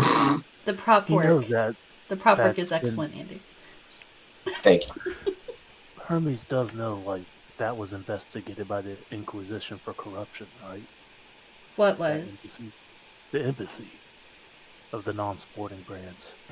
Something about some Russians, I think, or something. Egbert gets a nosebleed. Hermie is assassinated. No, totally fine. No! We're totally fine. With We're an totally You ice see fine. bullet Hermie and but ice- with Hermie's just got just the nose just looks a little different the next time you see him. Like maybe maybe they didn't do all the plastic surgery they needed to do on new Hermie. Oh no. Oh no, what have we done? Lord. You're gonna get Hermie killed. But not by your hands, which would be really weird. For heresy. If anyone's For heresy. doing the killing, it better be us. Exactly. I'm sure Hermie would want it that way. So, as always, you are guided by a few friendly elves. But they have gotten used to you to a certain extent. They're a little less. There's still, every so often, you'll find yourself walking down the street and you see a lot of really gaudy, flashy, tacky decorations, like some inflatable Santas and reindeer on one side of the street, and on the other side it's just dark, twisted, gnarled woods with cranberry strings hanging in the trees. And you do see two groups of shadowy figures just on either side. One is amidst the trees and the other is amidst the inflatable decorations, just kind of staring each other down as you walk down the street, and alternating staring at each other and then at you. Who knew it I was would be so scared. divided here? All of them. Yes, Matt, yes. Don't wave at the other ones. These They seem new friendly. they don't understand the true meaning of what Saint Nick has done for this wonderful planet. Presents. No, it's not about the presents. Capitalism? No, it's not even about that. No, it's about the God Emperor And all that he has done for us and his birth. in the Why pain not? and suffering we must feel in the Okay, cold, no, brutal that's- winter nights. I think the nights need some more color in them. If I had to be honest. We could decorate these trees with, Eggs. eggs. Colorful eggs. Colorful eggs. It's not enough eggs. I do agree that maybe we could go away from your lovely candy cane design for my armor has made me happy, but that with the fakeness, that's just It's something. I could build a wall of colorfully painted skulls, as is tradition. Yes, And we could stick eggs in the skulls. yeah, For we could hold them eyes. in the teeth. Or for the eye. We could work together. This could be I good. think we know what the floats are going to need to be for this parade. Yes, Skulls and eggs. with a giant inflatable god emperor to appease the newer type generation. Yes. Yes, it's all coming together in my head. Can't you see it? Can you see it, Edward? God I only see Emperor amidst the eggs, the so colors, many eggs. and the skulls. By the end of this conversation, you have arrived at the ruined embassy. This one, a little worse for wear. Again, needs some structural repair. You see a bunch of fuddy-duddy European old men standing outside in suits, just kind of talking about how great it is and what they're doing for the community by holding this here, amidst the rubble. They're smoking enormous cigars, and they're just kind of off in their own little club. But the elves have started to lay out the repair work for the embassy. And you can also see an area where some elves are communing with some of the friendlier-looking men in suits about what the parade might be.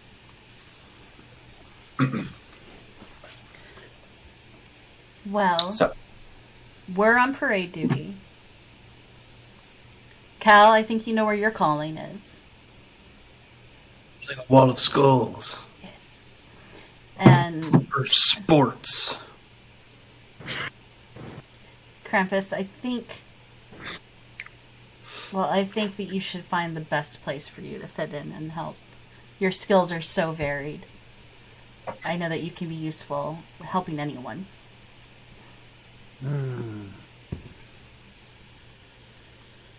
I think I will help build this magnificent building. fantastic. But first, I must talk to the men in cigars. I had a feeling.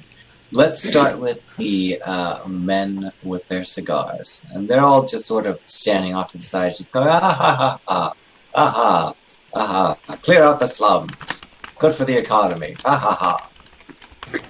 They just hear this giant man in body armor, probably the ground shaking. Yep. They all pause and they just turn and look at you. He reaches down and takes a cigar from one of their mouths. Is there a reason why you're not helping? We are the sports non-branded winter event that takes place every 4 years, and we also do a summer one alternating committee. We don't have to do construction. I know who you are. Inquisition has been investigating your lot for many, many moons. It would be a shame to have one of our other Marines who are with the Inquisition to come and investigate, wouldn't it? That's all.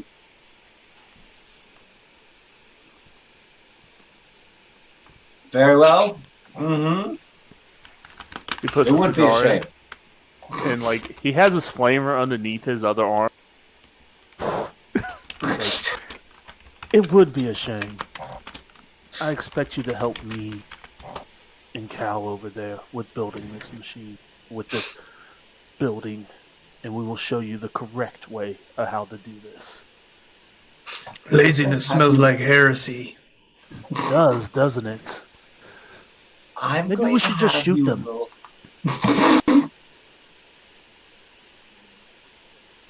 I'm going to have you roll impressing civilians. Here we go. What was that? Is that a 12? Yes, it is. It's a 12. Okay, let's see what we do. Let's do it. Come on, roll 20. Fuck. It's a 10. 20. You should have known better. No, I should just go out to my truck and go get my dice in my truck. Okay, it's a 10. Okay. It is a success. They are frightened of you, and they do follow you over. Calavera, since you're sort of helming this, I will have you do the building and repairing, and you are going to be assisted by the committee as part of that building process. Okay. Sounds good. Lightning got to strike twice sometime, huh? Okay, this time just a 12. Just a 12. Okay. Actually, the 12 is kind of the same result category that I got last time, now that I think of it. So. Oh, it is. Which is good. Just let me kill the capitalists, okay? It's good. It is good. It balances out nicely between minor and dire collateral damage. You do work together to build the embassy. It is glorious. It doesn't look like the same embassy. It does still have the correct flag with the 7 colorful discs and not rings on it. But the embassy itself does come across looking a little more like a wall of skulls. if we're being completely honest. It's glorious. They're brightly painted. They're very brightly painted. You work throughout the day working on this. It's a kind of, we're going to say it's a continual 24 hours of work that you put in. I will say 18 hours of work that you put in. So 2 of the committee members do die of exhaustion during the process because you work them to death. But I'm sure that's fine. Nobody's going to be upset about that too much, right? But by the end of it, it is glorious. It stands as a testament, really. I think it's a testament to cooperation and everyone doing their fair share.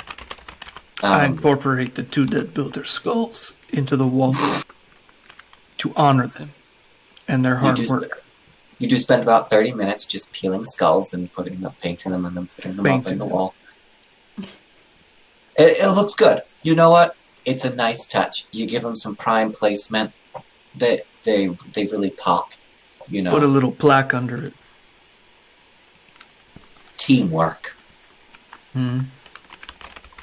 And They have not been heresy. exonerated. That's what I was like. They have been exonerated. These are not the ones. They worked hard enough to please the God. The rest of you, They- though.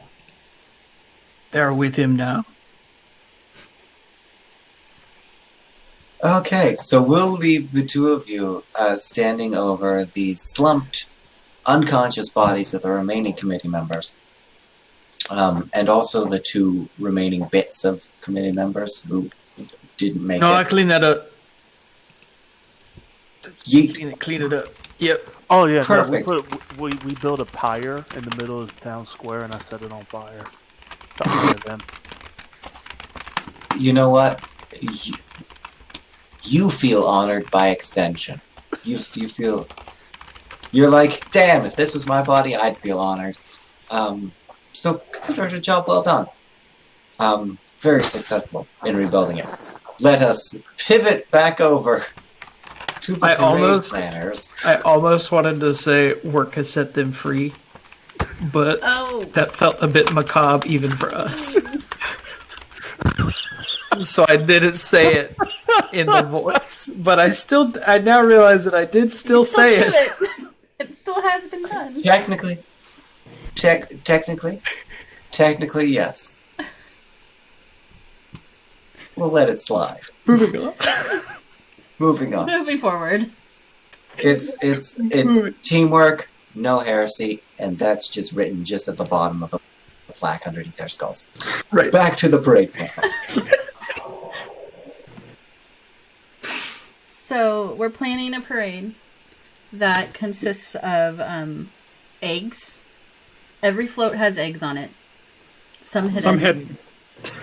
Thank you, Matt and I are on track. Yes. But not all of them. Many colors. So many colors. We incorporate some skulls that we get from Cal. Don't ask where I got these skulls. We don't. We never do. We know not to by now. And like there's brief mentions of Christmas and Santa, but really it comes down to the eggs are really the star of the show. Yes. One of the skulls I hand you guys look like it would probably appear on a Hot Topic t-shirt. Good. Of course it would. There's some badass stuff. Got it. Heather got it. Oh my god. I think if I say his name, what is that a Disney film? Oh. Never thought too hard about it. Oh, I don't yes. know. I think so. Okay. You may, yes. It's Onward. you know, it's a messy situation. You were keeping that one a little bit of a trophy. You were quite proud of that one. You did take down the leader of the Halloween insurrection. It was pretty masterfully done, if you do say so yourself. It's got to go. It's got to go on the front. Yeah, it's going on the front. On the best As, float. as a trophy. Yeah. Well, Yeah, I think it comes right Exactly. before Santa, right? Like it has to. Yeah. you have to. You have to put the Nightmare of War before the Dream of Christmas. Exactly. Yes. Damn it. Always. Always. You did good. Anyways, so you put the head of Skell Jackington on the front of one of the parade floats.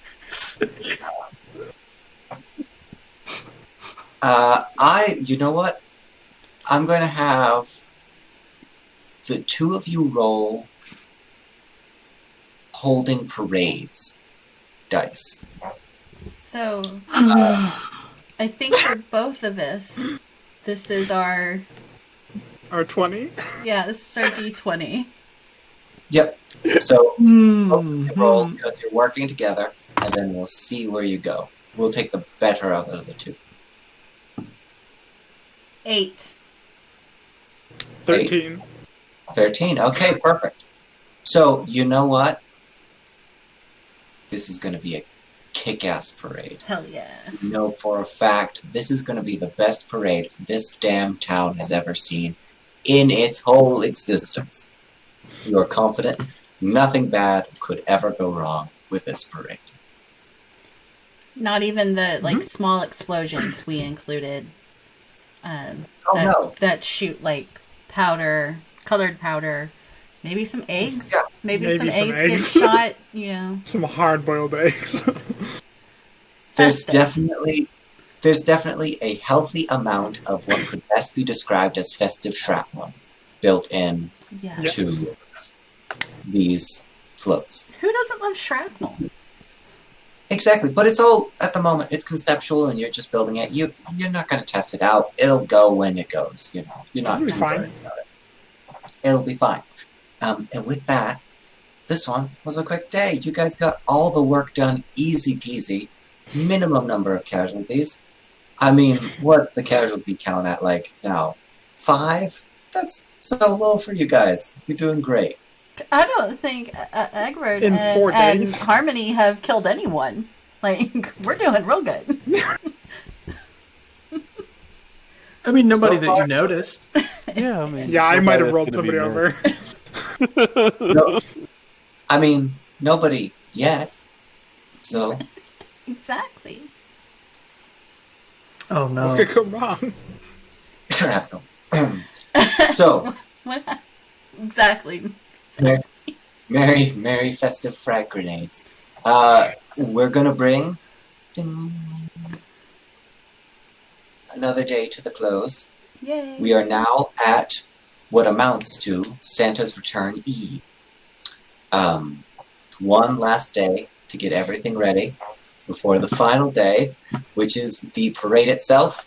We'll be diving into all that parade stuff. So, just before bed, Hermie arrives and he's like, so, here's the deal. You did really well. We might have some things that we have to talk about with the embassy later, but I'm sure that'll all be worked out. Because you did great. What kind of thing? They're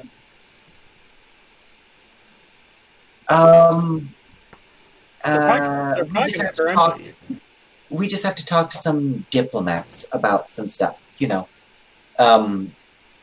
we have to kind of look back at some security camera footage to see where exactly people died of exhaustion. Was it on embassy grounds? Was it on Christmas Town grounds? Anyways, you don't need to hear about that. That's just my problem that I have to deal with for my job.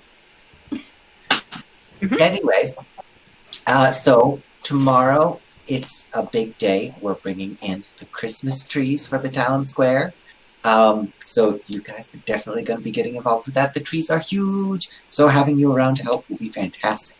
Nothing can go wrong there. And then the day after will be the parade, and we will need some help putting everything on. We have to run the parade. We have to make sure the sports fest part of the parade is going good, and then hosting the festive feast with Santa Claus. So it'll be great. And I'll see you in the morning. Thanks, Hermie. I really like that little guy. He's just He's just the best. No one waves back. Must be a. It's that's okay, Edward. It's okay. They don't. They didn't see. He didn't see. Hey, Edward, wave at me. Oh, hey. It's a Love tradition feels like. not to wave at the elves. Okay. Just a steady approval face of just no emotion. They I will. understand. I will try. Okay. Let's go ahead. I think we'll cut that as well. Okay. So, the next morning, sun is up. It's sparkling. It snowed overnight. It feels like it's always snows, but it was a special snow last night because it coats everything nice and white. You can't even really even notice the soot and blood stains anymore. Anyways, it's looking great. There's very few screams. But it is time to gather the Christmas trees. So, you are gathered together. It's always a little festive group. You see elves with their candy cane axes. You see, of course, Wotan is there. He helps drag the logs back. He's the chief axe man as well. You also see a very, very, very large fellow covered in white fur. He's also helps with the axes. He helps carry the sharpening stones that they use to help chop down the axes. He's friendly. He seems grumpy sometimes, but he's really quite a cheery chap. And between all of you, you pass into the forest.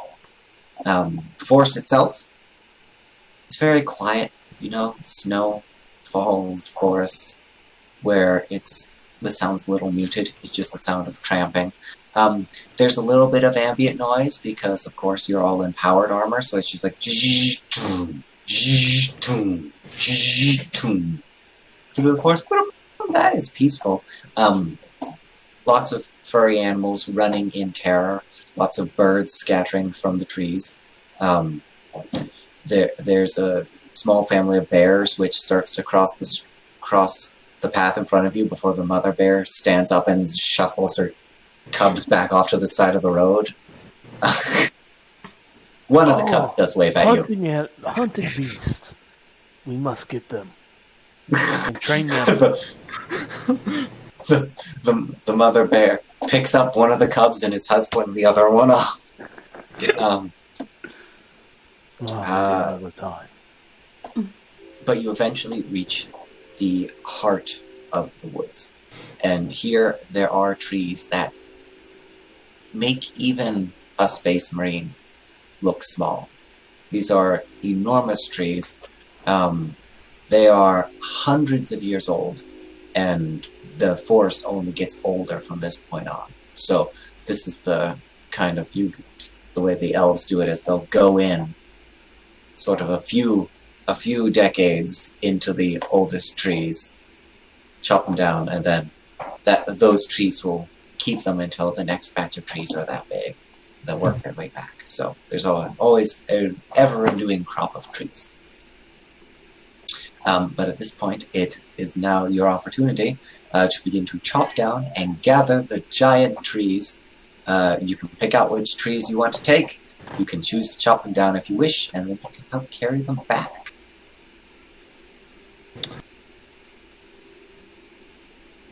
Instead of chopping one down, can I just go to the top of a hill near a tree and roll down it at the tree? Just as fast as I can. Would you say that this is an attack you have employed before as a siege technique? Yeah, probably. Okay, easy peasy. You automatically succeed at that shit. Yes. You roll, there are splinters everywhere. The tree, it's not a clean break. You wouldn't imagine so. It kind of shatters out. Splinters fly everywhere. A couple of elves have to be carried back to town. And the tree kind of flies up and crashes on the ground. Maybe it probably loses a few branches. It's a little squished on one side. But it should be good. You picked a good tree. Got think one. Clifton's ready to take back? You gotta fluff it. I want to pick it up. Oh, perfect. Go ahead and do lifting heavy objects. That is my D20. This is what I do. This is what I do. Perfect. So let's see how this goes. Literally nothing could go wrong.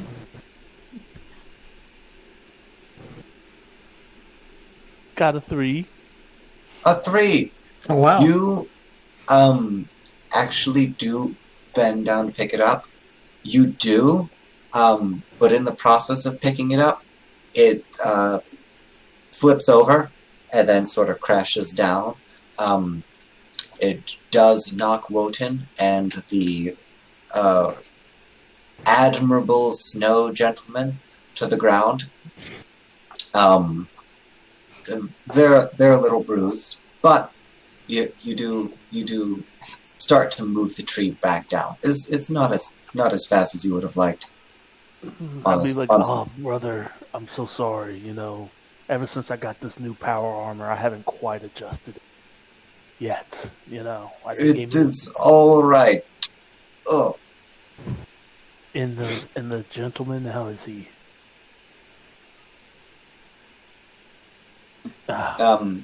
you can't tell. He holds up a finger.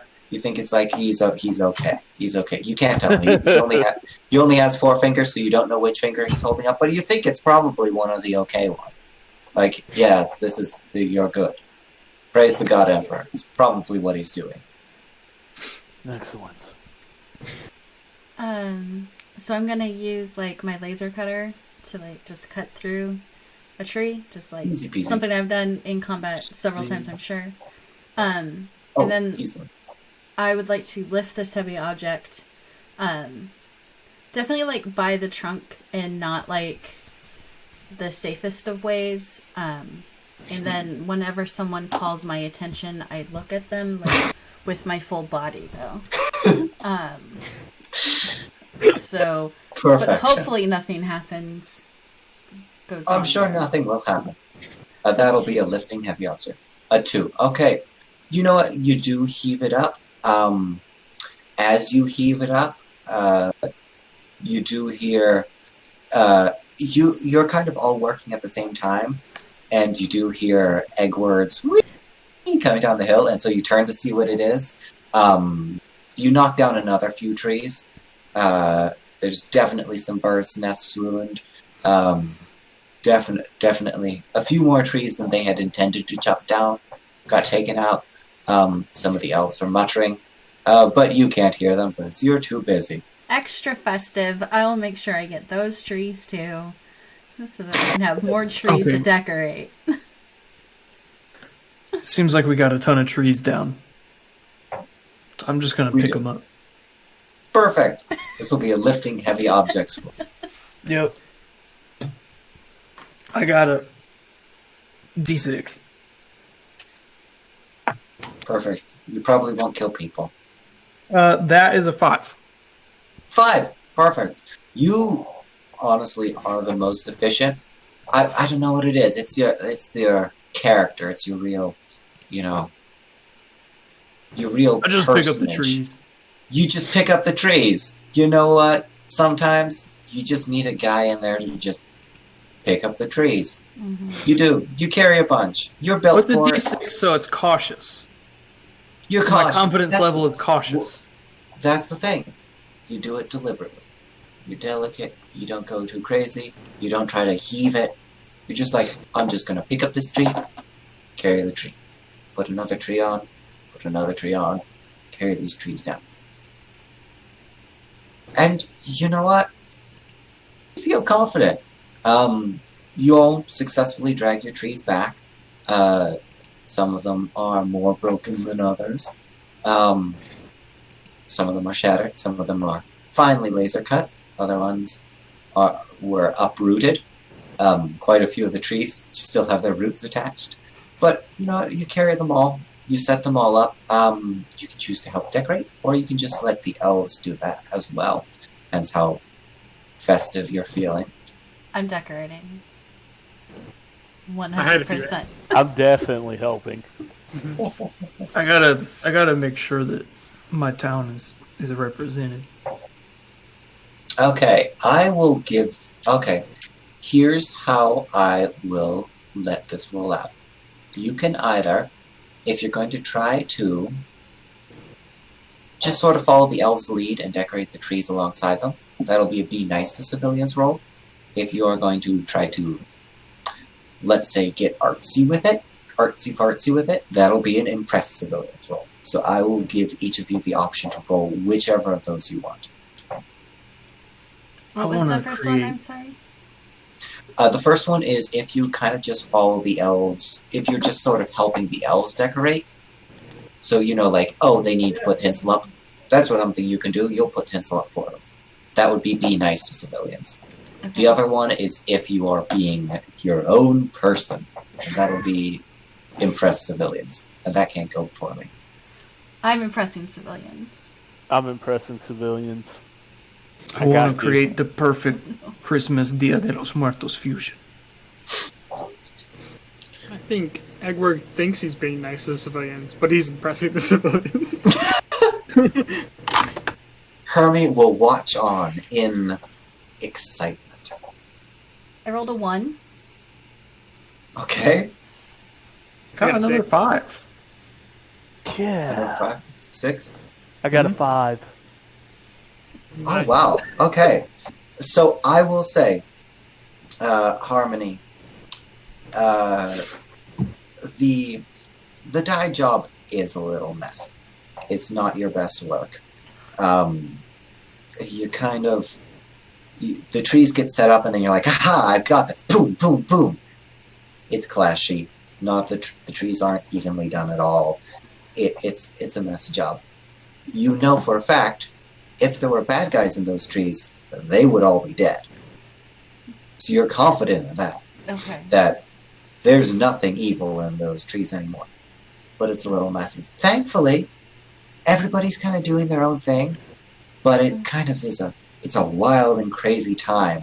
And the elves actually, at some point, they just stop and they just back up because all 4 of you are just going crazy on these trees. There's decorations everywhere. Everyone has a different flair, different style. Sometimes a calavera will be like, ooh, this is Dia de los Muertos, I'm going to do sugar skulls here, and then boom, suddenly there's an egg in the mix. You never know what to expect on these trees. It's... You know what? By the end, when you back up, there's like... If you're paying attention, it's like, oh, it's chaos. It's disaster. Nothing's going right. And then when you all take a step away, they're gorgeous. You really fucking nailed those trees. The splotches, you know what? The way that the tinsel kind of goes from one to the other, and there's like a slight artistic sort of gradient, like the splotches all blend together, and so the trees almost look like one giant tree between them all. There's a fusion, there's eggs, there's traditional Christmas, there's a little soda bottle that says, "Fuck you, soda company," written on it. That one's for the traditional Christmas folks. Sugar skulls everywhere, both motifs and actual sugar skulls. Frankly, it's kind of the best trees that the elves have ever had. And even Hermie is just kind of like in shock. It's like even the elves who were injured in the explosion, they're all patched up now. You know, they've got bandages over their face where the splinters went in and that sort of thing. But they're just like, they get up and they walk over to look at the beautiful trees in front of them. You know, I feel I missed my true calling as an artist. You're an artist of death. Thank you, Cal. Thank you. Saint Nick will be proud. We did honor to his name. And to that of the Emperor. Yes, and the Emperor too.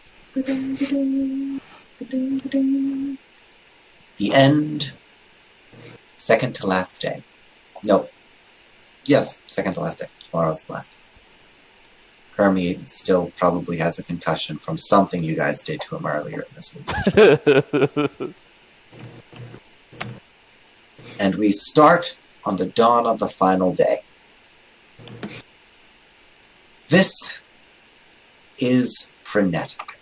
Everything is... it's busy. Chaos is the wrong word.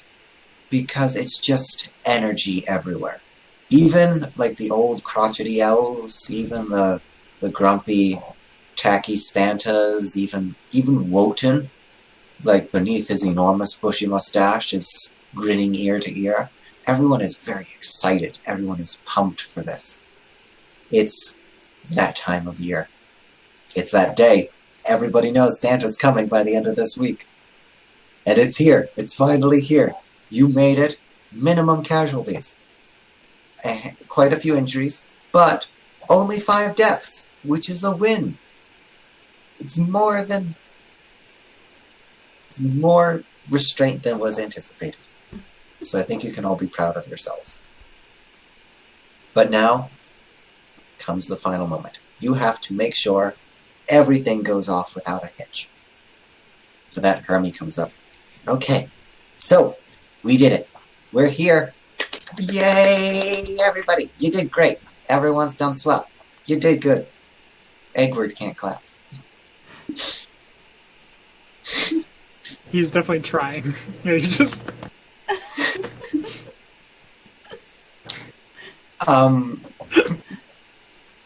So, here's what we have to do. We just have to make sure that the parade goes off without a hitch. And we have to make sure the feast goes off without a hitch. So, what we can do is we'll prepare the feast first, and then we'll go ahead and run the parade, by which point Santa should be here. And then we can finish it off with the feast. So, go ahead, and I'll let you go, because I have to organize.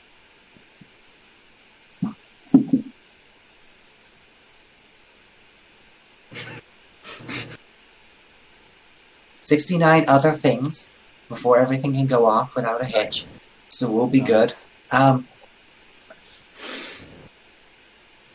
So all I need you guys to do is go off to the kitchens to finish the feast. You'll do great. Bye-bye.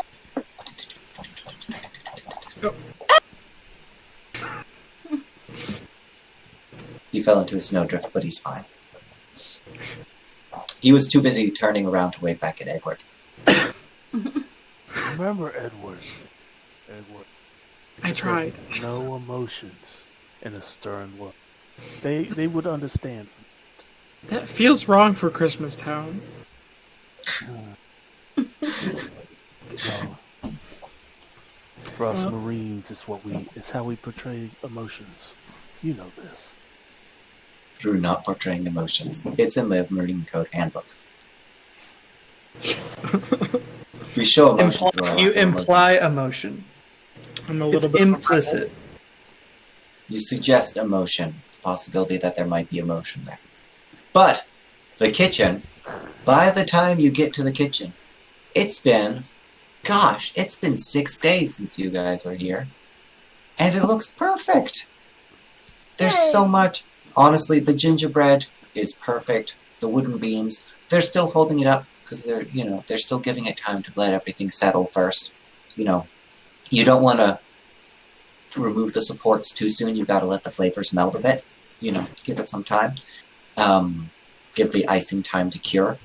But you're good to go if you want to help out with the feast. At this point, the roast beast is nearly done, but all the elves are frantically working on side dishes.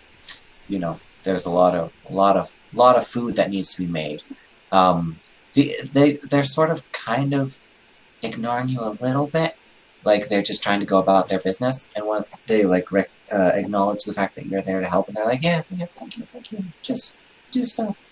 But they're rushing around, so they kind of give you free rein to help out where you feel comfortable. I decorate things with colored paste. Sorry. Nothing could go wrong.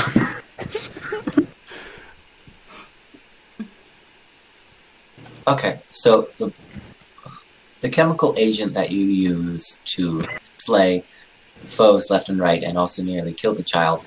So you'll use that to decorate. Well, we'll mix It it with looks some amazing. sugar. We'll mix it with some sugar. Sugar will counteract the ill effects of any like toxicity in the powder. Exactly. Toxic metals. Who heard of them? I'll go ahead and say this will be a being nice to civilians or impressing civilians again. I'll give you your choice. Let's impress some civilians. Okay. I rolled 10. A 10. Perfect. It is a very dramatic display. You definitely do, as you turn to, like, decorate a cake, you definitely do your arm, you're slightly off on the angle, which is really weird. It's because the foundation is still settling a bit, so the table jitters a bit, and so you do completely miss the cake and hit an elf in the face. Oh, so sorry. Broken nose, major concussion, has to be carted off. Yeah. Hopefully he'll be fine. They were very, very careful. Didn't know what was broken. Probably everything. But it's fine. You decorate the rest of the decorations beautifully. Elves give you a very, very wide berth. But he's probably not dead, so that's a plus side. Yay! No deaths. I wanna contribute to the feast by making a side dish and a dessert. It's the day before Santa gets here, so that's kind of like Noche Buena. So I'm gonna have to make, maybe like an eggnog flan. And then also a nice salsa that I will make with my fists. This will be, I think this one's going to be impressing civilians, I'll be honest. I hope it's impressive. That it's...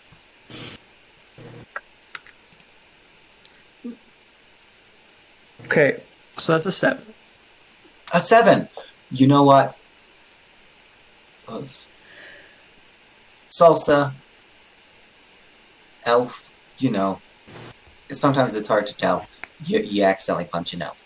But you make an amazing salsa. Your flan, mwah, it's spectacular. The elf is like, no, it's okay. I shouldn't have gotten in the way. It's okay. It's okay. The flan looks lovely. and crawls away. I got some eggnog from your faucet to make it. Yay! I'm glad. It's pretty good. Yeah, you did pretty good. Is this your first time? No, I love making flan. Yeah, I could tell you're an expert. You think I could do something like that on the first try? I mean, I could, but I didn't. Can we have this, whoever this character is, in some other games? I love this character. I need this character in my life. You just Ethan's other personality? I just need this personality here. One of them. Good. Do you know how to treat a punctured lung? My lungs cannot be punctured, unfortunately. Okay. Because I'm a superior specimen, but I'm pretty sure there's some other tiny elf that can help with that. Thanks anyway. And he pats you on the arm and definitely leaves blood, and then just sort of walks away. I mean, and he was really excited. Do I want to help the elf? You can. Is this protecting civilians? I would say so, yeah. Protecting from internal bleeding? I was going to say, yeah. Don't worry, that's where blood's supposed to be. Yeah, I think this is protecting civilians. Inside. Okay, so he'll be like, hold on, little buddy. Hold on. And he gets this giant, F-off needle, that comes shooting out of his arm. Like, you'll be okay. Or I am an apothecary, so I will heal you. And let's not roll 1. Fuck. I rolled a 1.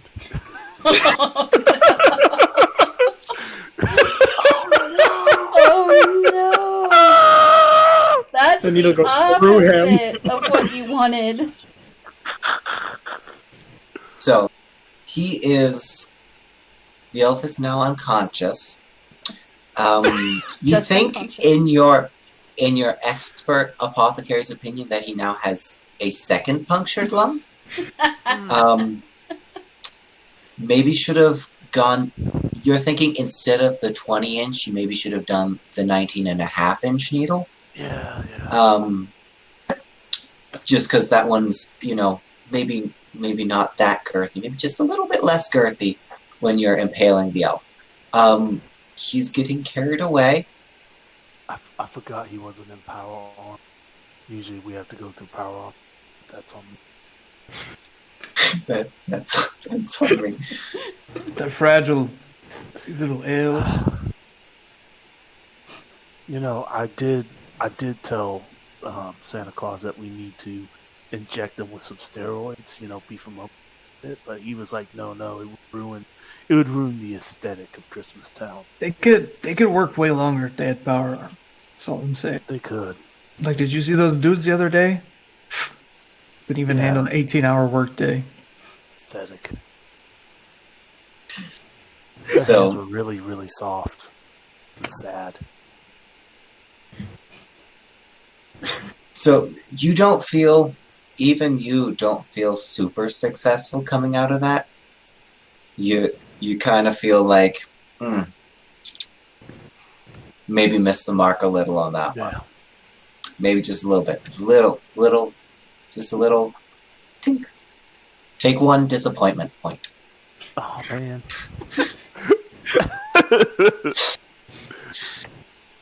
And Edward's gonna find the person that's in charge of deciding when the dishes go out. And since Edward has no concept of food or meals, he's just gonna kind of put them in an order and then hope that goes well. okay. Perfect. I will say, you know what?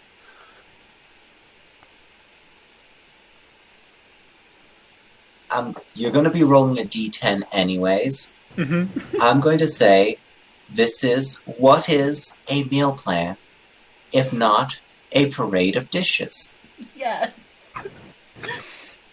I So knew you roll- were gonna do it. I knew you were gonna do it. Well, it's a D20. So- D20 so. roll a d10 and a d20 and take the higher number. The higher number? Yep. Yep. Oh, that's fine. It's a 7. Damn. Okay. Damn. 4 and a 7. You Ruin Andy. honestly, You can say it's 20. you don't even know why you are concerned. Like, the confidence here. Bam, bam. You're like, I'm not sure I know enough about food to be doing that. What am I saying? Of course I do. And you're in there like nobody's business.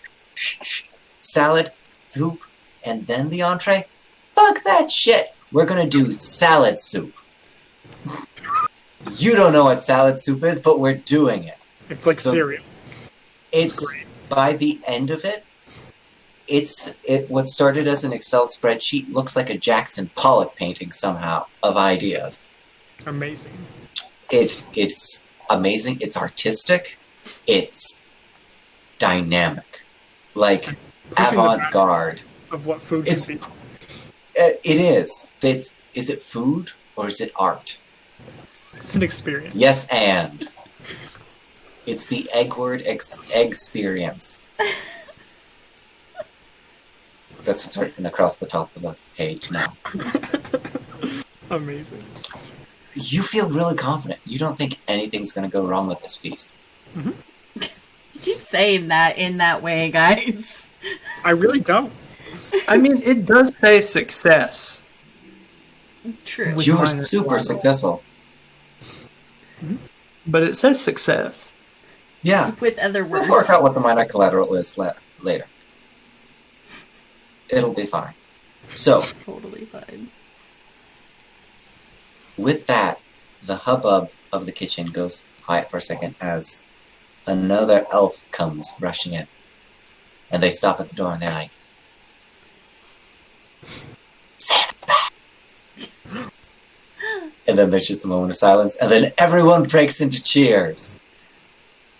You can hear already everyone just goes rushing out. The meal is already starting to be carried to the big feast tables. Everybody's moving out there. There's shouts and cheers, and you can see off in the distance a crowd of people gathered around. And you think you catch a glimpse of real red velvet just in there, and a bushy white beard. You think you see it in there. You can't be too certain, but you know it won't be long before you get to see the real Santa. Oh, I put my helmet back on, and I'm in full dress at this point. Like The full dress uniform. full dress, got the power claws out, got the bolted down on my side after doing a little blessing to it. We're all here, ready for it. This is the moment everyone's been waiting for. You can see the parade floats are already starting to line up. There's a few elves, like, they just look at these, like, enormous grenade-shaped things, but they're like, no, well, that's what we're supposed to do, and they slide them into the confetti cannons on either side of some of the floats. Perfect. As planned. They're lining up the blinking lights. I guess they're just like, oh, I guess they're just repurposing these. That's kind of clever. So the blinking lights of the detonators all lined up alongside the sides of the carts. They look fantastic. They all blink in unison. They like create like this flowy effect all the way to the back of the parade. And I will give everybody a moment to take an action, whatever they want. Doesn't have to be a roll. Just if anybody wants to do anything last minute before the parade starts, go right ahead. How's the security here? It is... You know what? Make a gather information roll. Okay. Let's see. Let's see if these elves are protecting the great leader. What is that? I got a D8.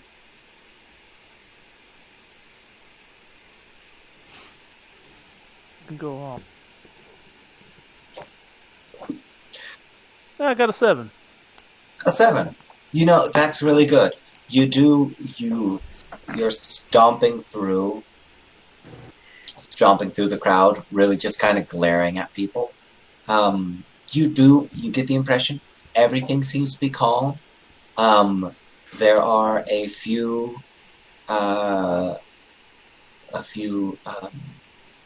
people around that seem to be armed, but they're sort of elvish security guards walking around. With a 7, you do ruffle a few feathers. They're like, oh, but nothing too bad. They're a little annoyed at you, but not too upset. You do notice Wotan is, of course, nearby and armed at all times. Armed. A flail. One-armed. He can't be disarmed because he already was.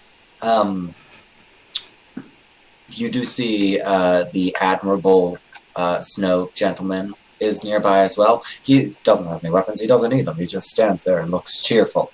And you do see a few of the mall Santas around, and they have sort of their own weapons. And you see a few of the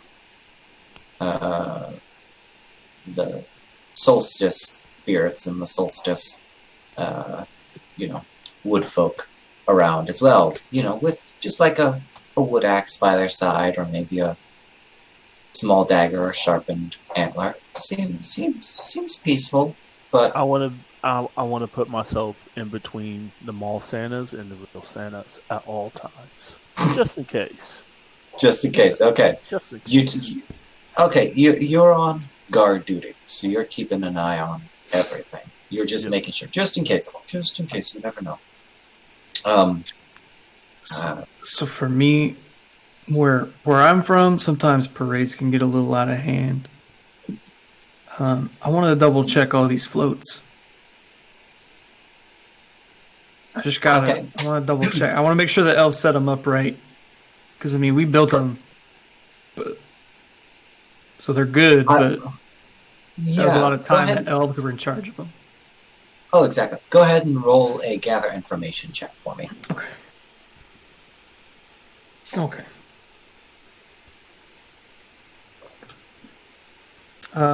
That's a 6. Hey. A 6. You know what? It is set up. You actually make some adjustments. You're like, there used to be a lot of detonators on here. But you're like, oh, hang on. There's a detonator there. That's going DC instead of AC. That's not good for safety. And you actually do fix it. So you do avert what could have been a minor disaster. Or major disaster, because the detonators aren't exactly unhooked from the C4. They're still kind of hooked to the C4. But, you know, you make sure that it's not imminently going to go off. And, yeah, no, it all looks good. You make little tweaks here and there. Make sure everything's loaded properly. You help point out a few things to the other elves, and so they sort of gather around you, and they're like, oh, yeah, no, that makes sense. And then they help you check them, and everything seems to be shipshape in crystal fashion. It's like, yeah, if you hit that, it'll explode after a while. And one of the elves immediately, who's like, they're adjusting it, just...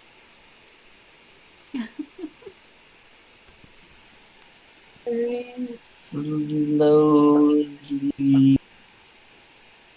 away, and then very, very quickly moves away. I think they know. I think they know how it works now. They are very well versed. You even help inform them going forward.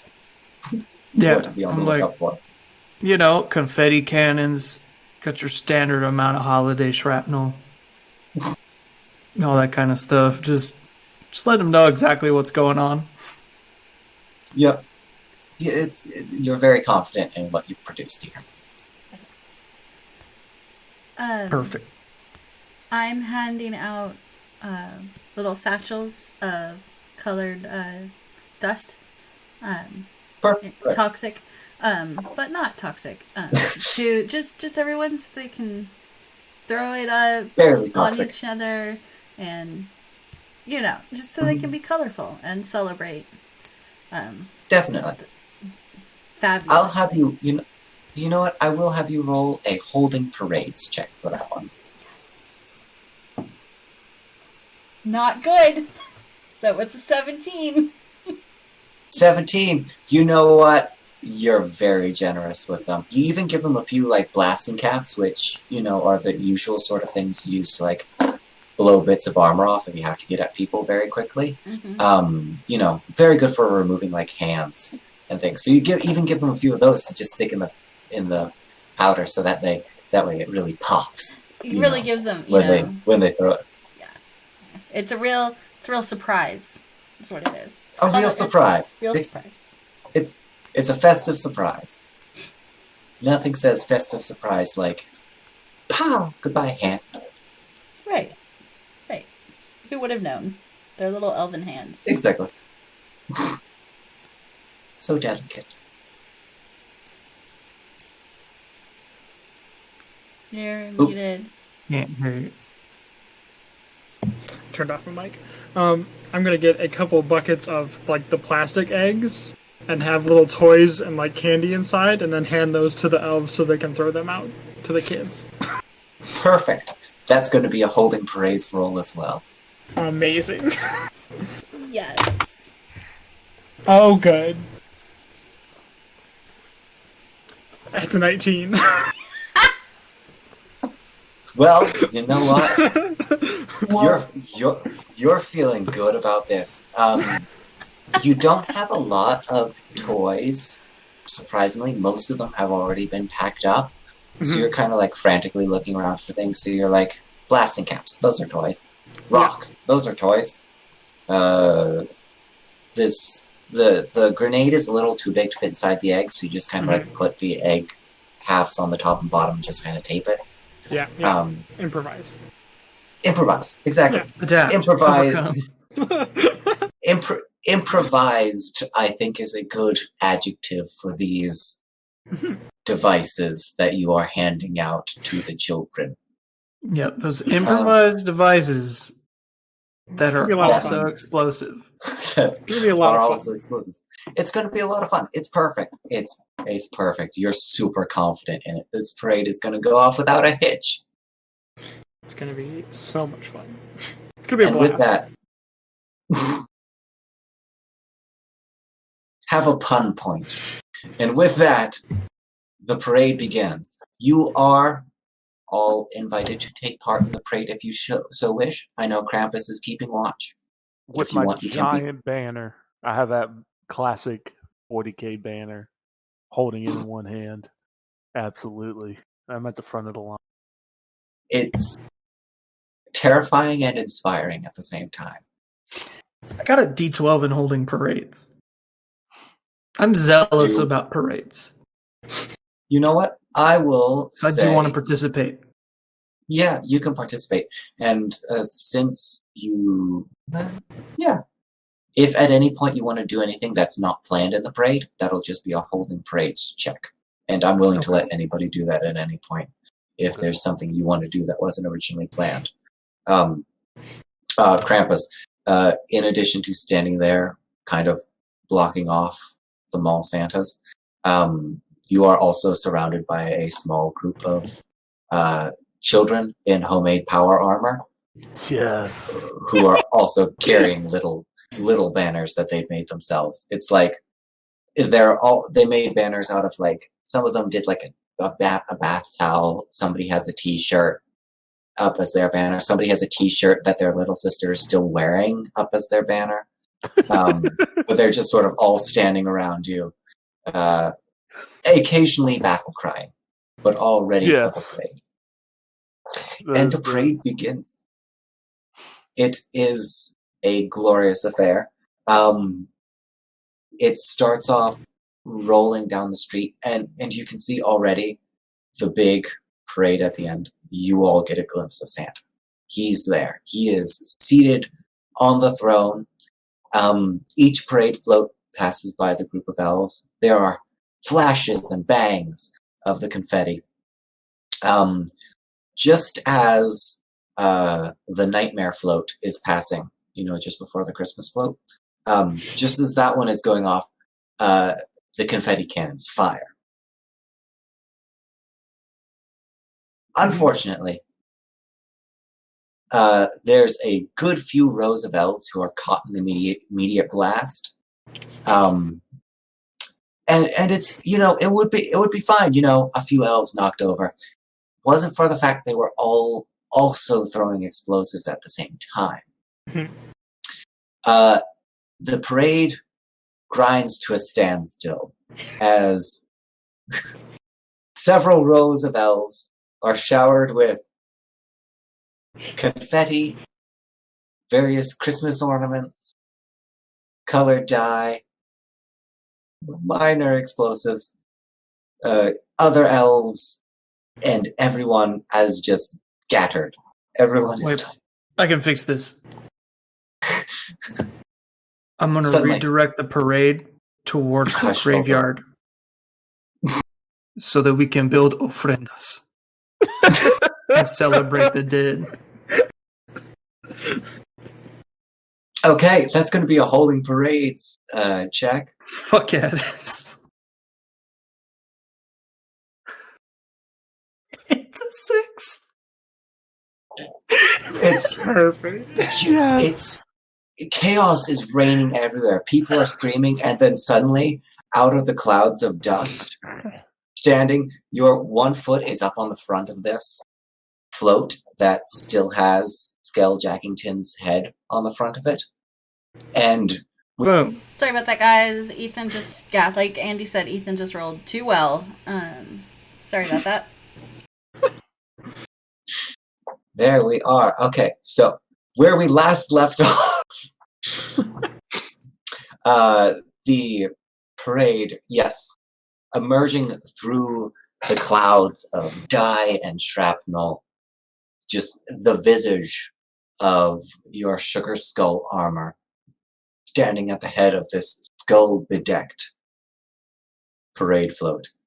And there's no controls for the float where you are, but somehow your sheer force of presence steers the float away from the crowd of people that it's roaring towards. Santa is, you can see Santa standing up at the back, but then when he sees it steering away, he's like, we did it. We're saved. And he sits back down, relax, as you trundle off towards the graveyard. There's a few more explosions along the way, but your quick thinking really helped steer it away from most of the civilian. So there's only a minor amount of collateral. I'm should just say- shooting out of like a cannon. I'm just shooting like marigold petals that lead and make a little golden path. He said, "I'm guiding their spirits to glory." All the elves. Krampus, I will let you know. You would be the first to see this. When the explosion starts, you can see the winter festival people all draw their like antler knives and wood axes, and the Santas all draw their peppermint shivs, and they are each is looking towards the other, suspecting that this was a planned attack by them. Okay, so how do I do this without inciting a sword? Unless, I mean, don't roll a d20. That should be safe from that. it's the fastest way to do it. So Just don't roll a 20. It's fine. I'm gonna roll a. I want to do a parade. I think I have a D10 in that. So while he's directing it, maybe I with the little elf kids around me, maybe I'll put one on my shoulder while raising the banner and yell onward to celebrate Saint Nick and Christmas together. Yeah, you know what? Go for it. That's gonna be. I will allow you to choose between inspire or impress and parade, whichever one you want to do. I know you want to do parade, so I'm down with that one. Maybe inspire, but aspire fits, right? So it fits better. So I'm gonna roll my D12 and see what happens. Why not? I'm here for the chaos. That's what this game is. I got a 7. Hey, you know what?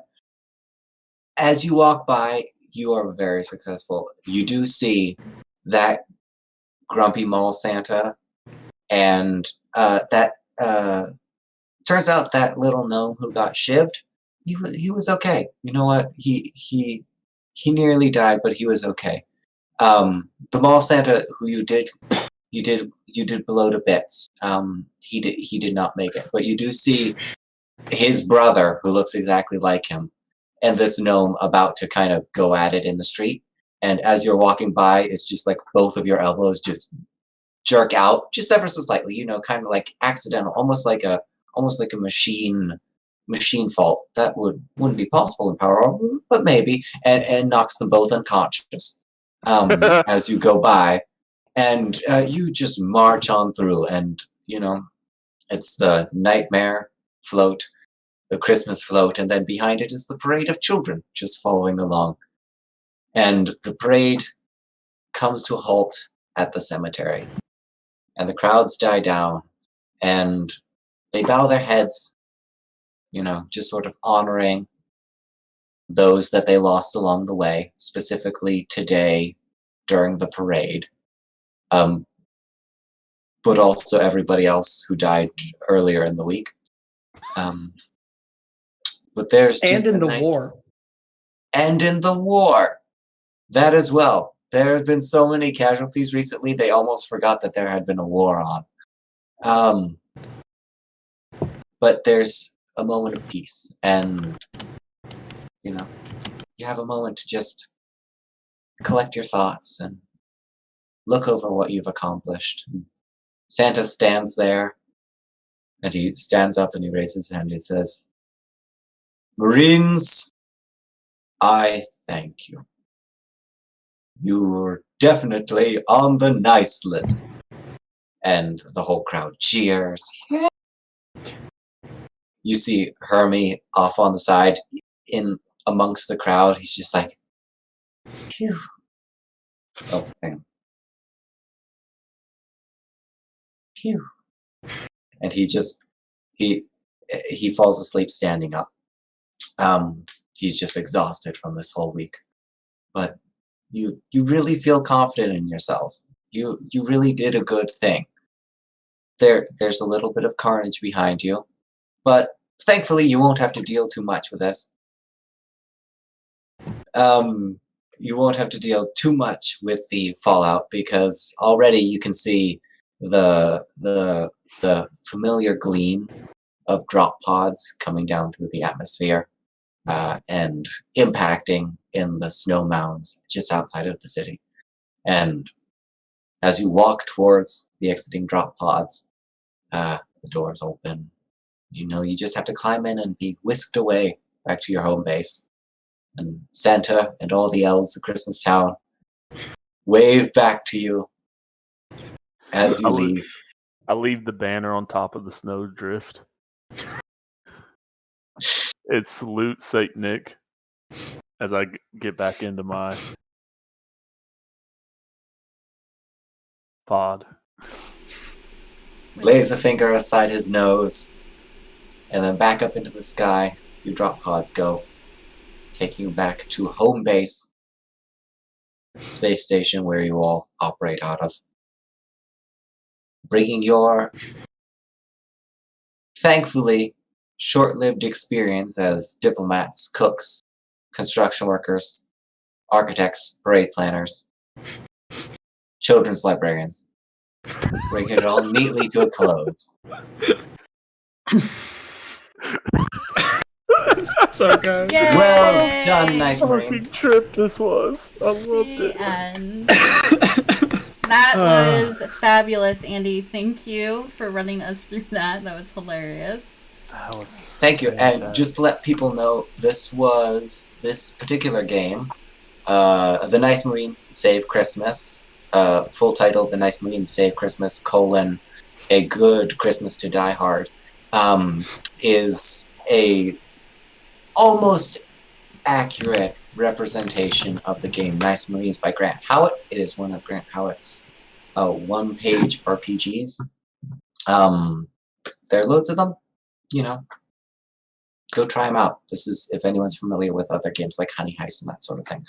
Same chap behind them all. And it was good. I only made some slight changes. Everybody gets a bonus point, Heather, for killing the fewest people. Calavera for not having to use his rage point to kill anybody. I think... enough, I get another rage point for that.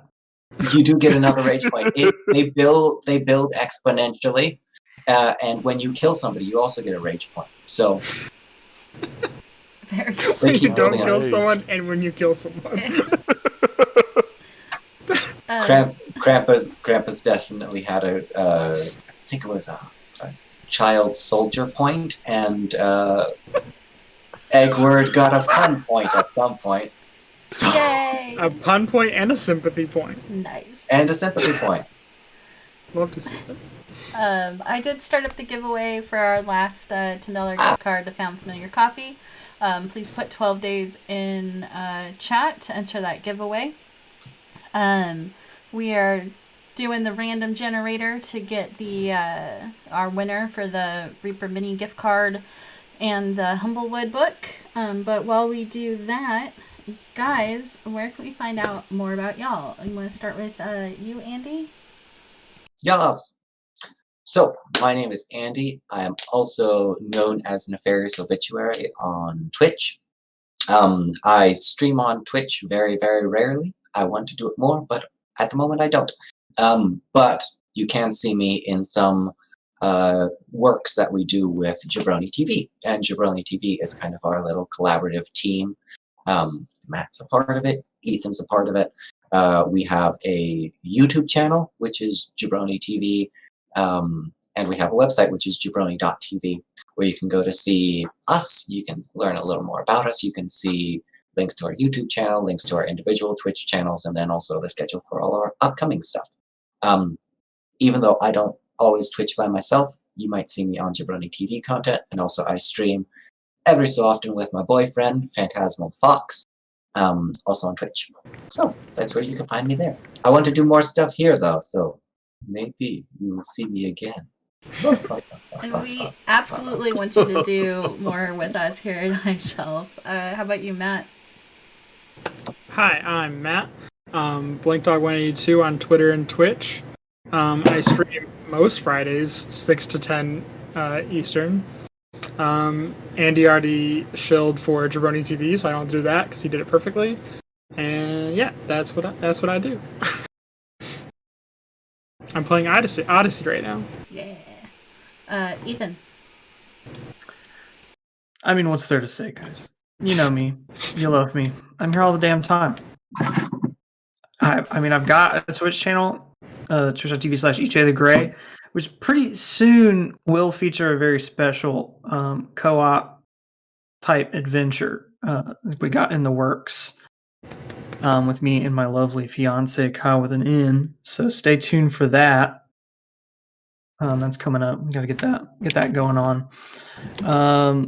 But other than that, I'm here a lot. And if I'm not here, I'm also on twitch.tv/Indoor Adventures on Thursdays, doing like a corporate humor D&D game based on Acquisitions Incorporated in Indoor Adventures like homebrew world, which is cool. So that's kind of all my stuff right now. Ooh, Casey? How y'all doing? You can find me here at HSG playing all kinds of characters, mostly violent, nefarious, with a heart of gold type kind of characters.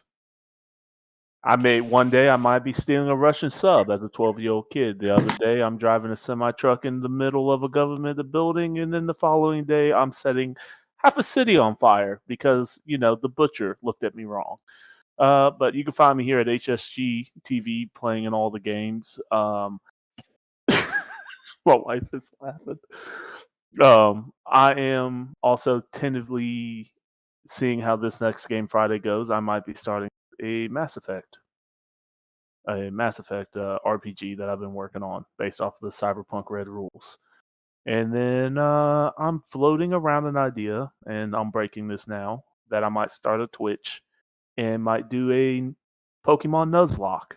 I haven't figured out which one I want to do it on. That's But awesome. yeah, that might be the first thing y'all see on Twitch, and I'll let y'all know here soon.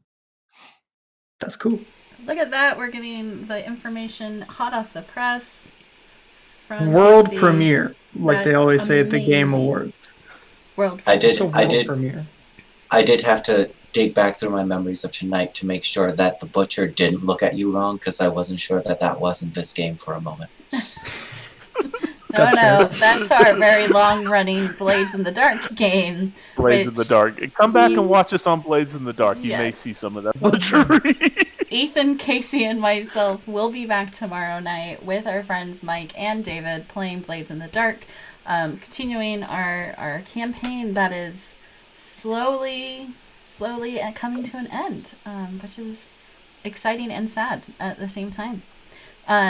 We are going to be quite off on Thursday to celebrate the holiday, and we'll be back on Friday playing Casey's Mass Effect game based on the Cyberpunk Red rules. And then the last day of 12 days, it's almost been 12 days, guys, will be January the 2nd, and that will be David running Vampire the Masquerade spoof sort of thing. It'll be interesting. Yeah. I'm involved in a chat that they've been talking about it in, and it's weird.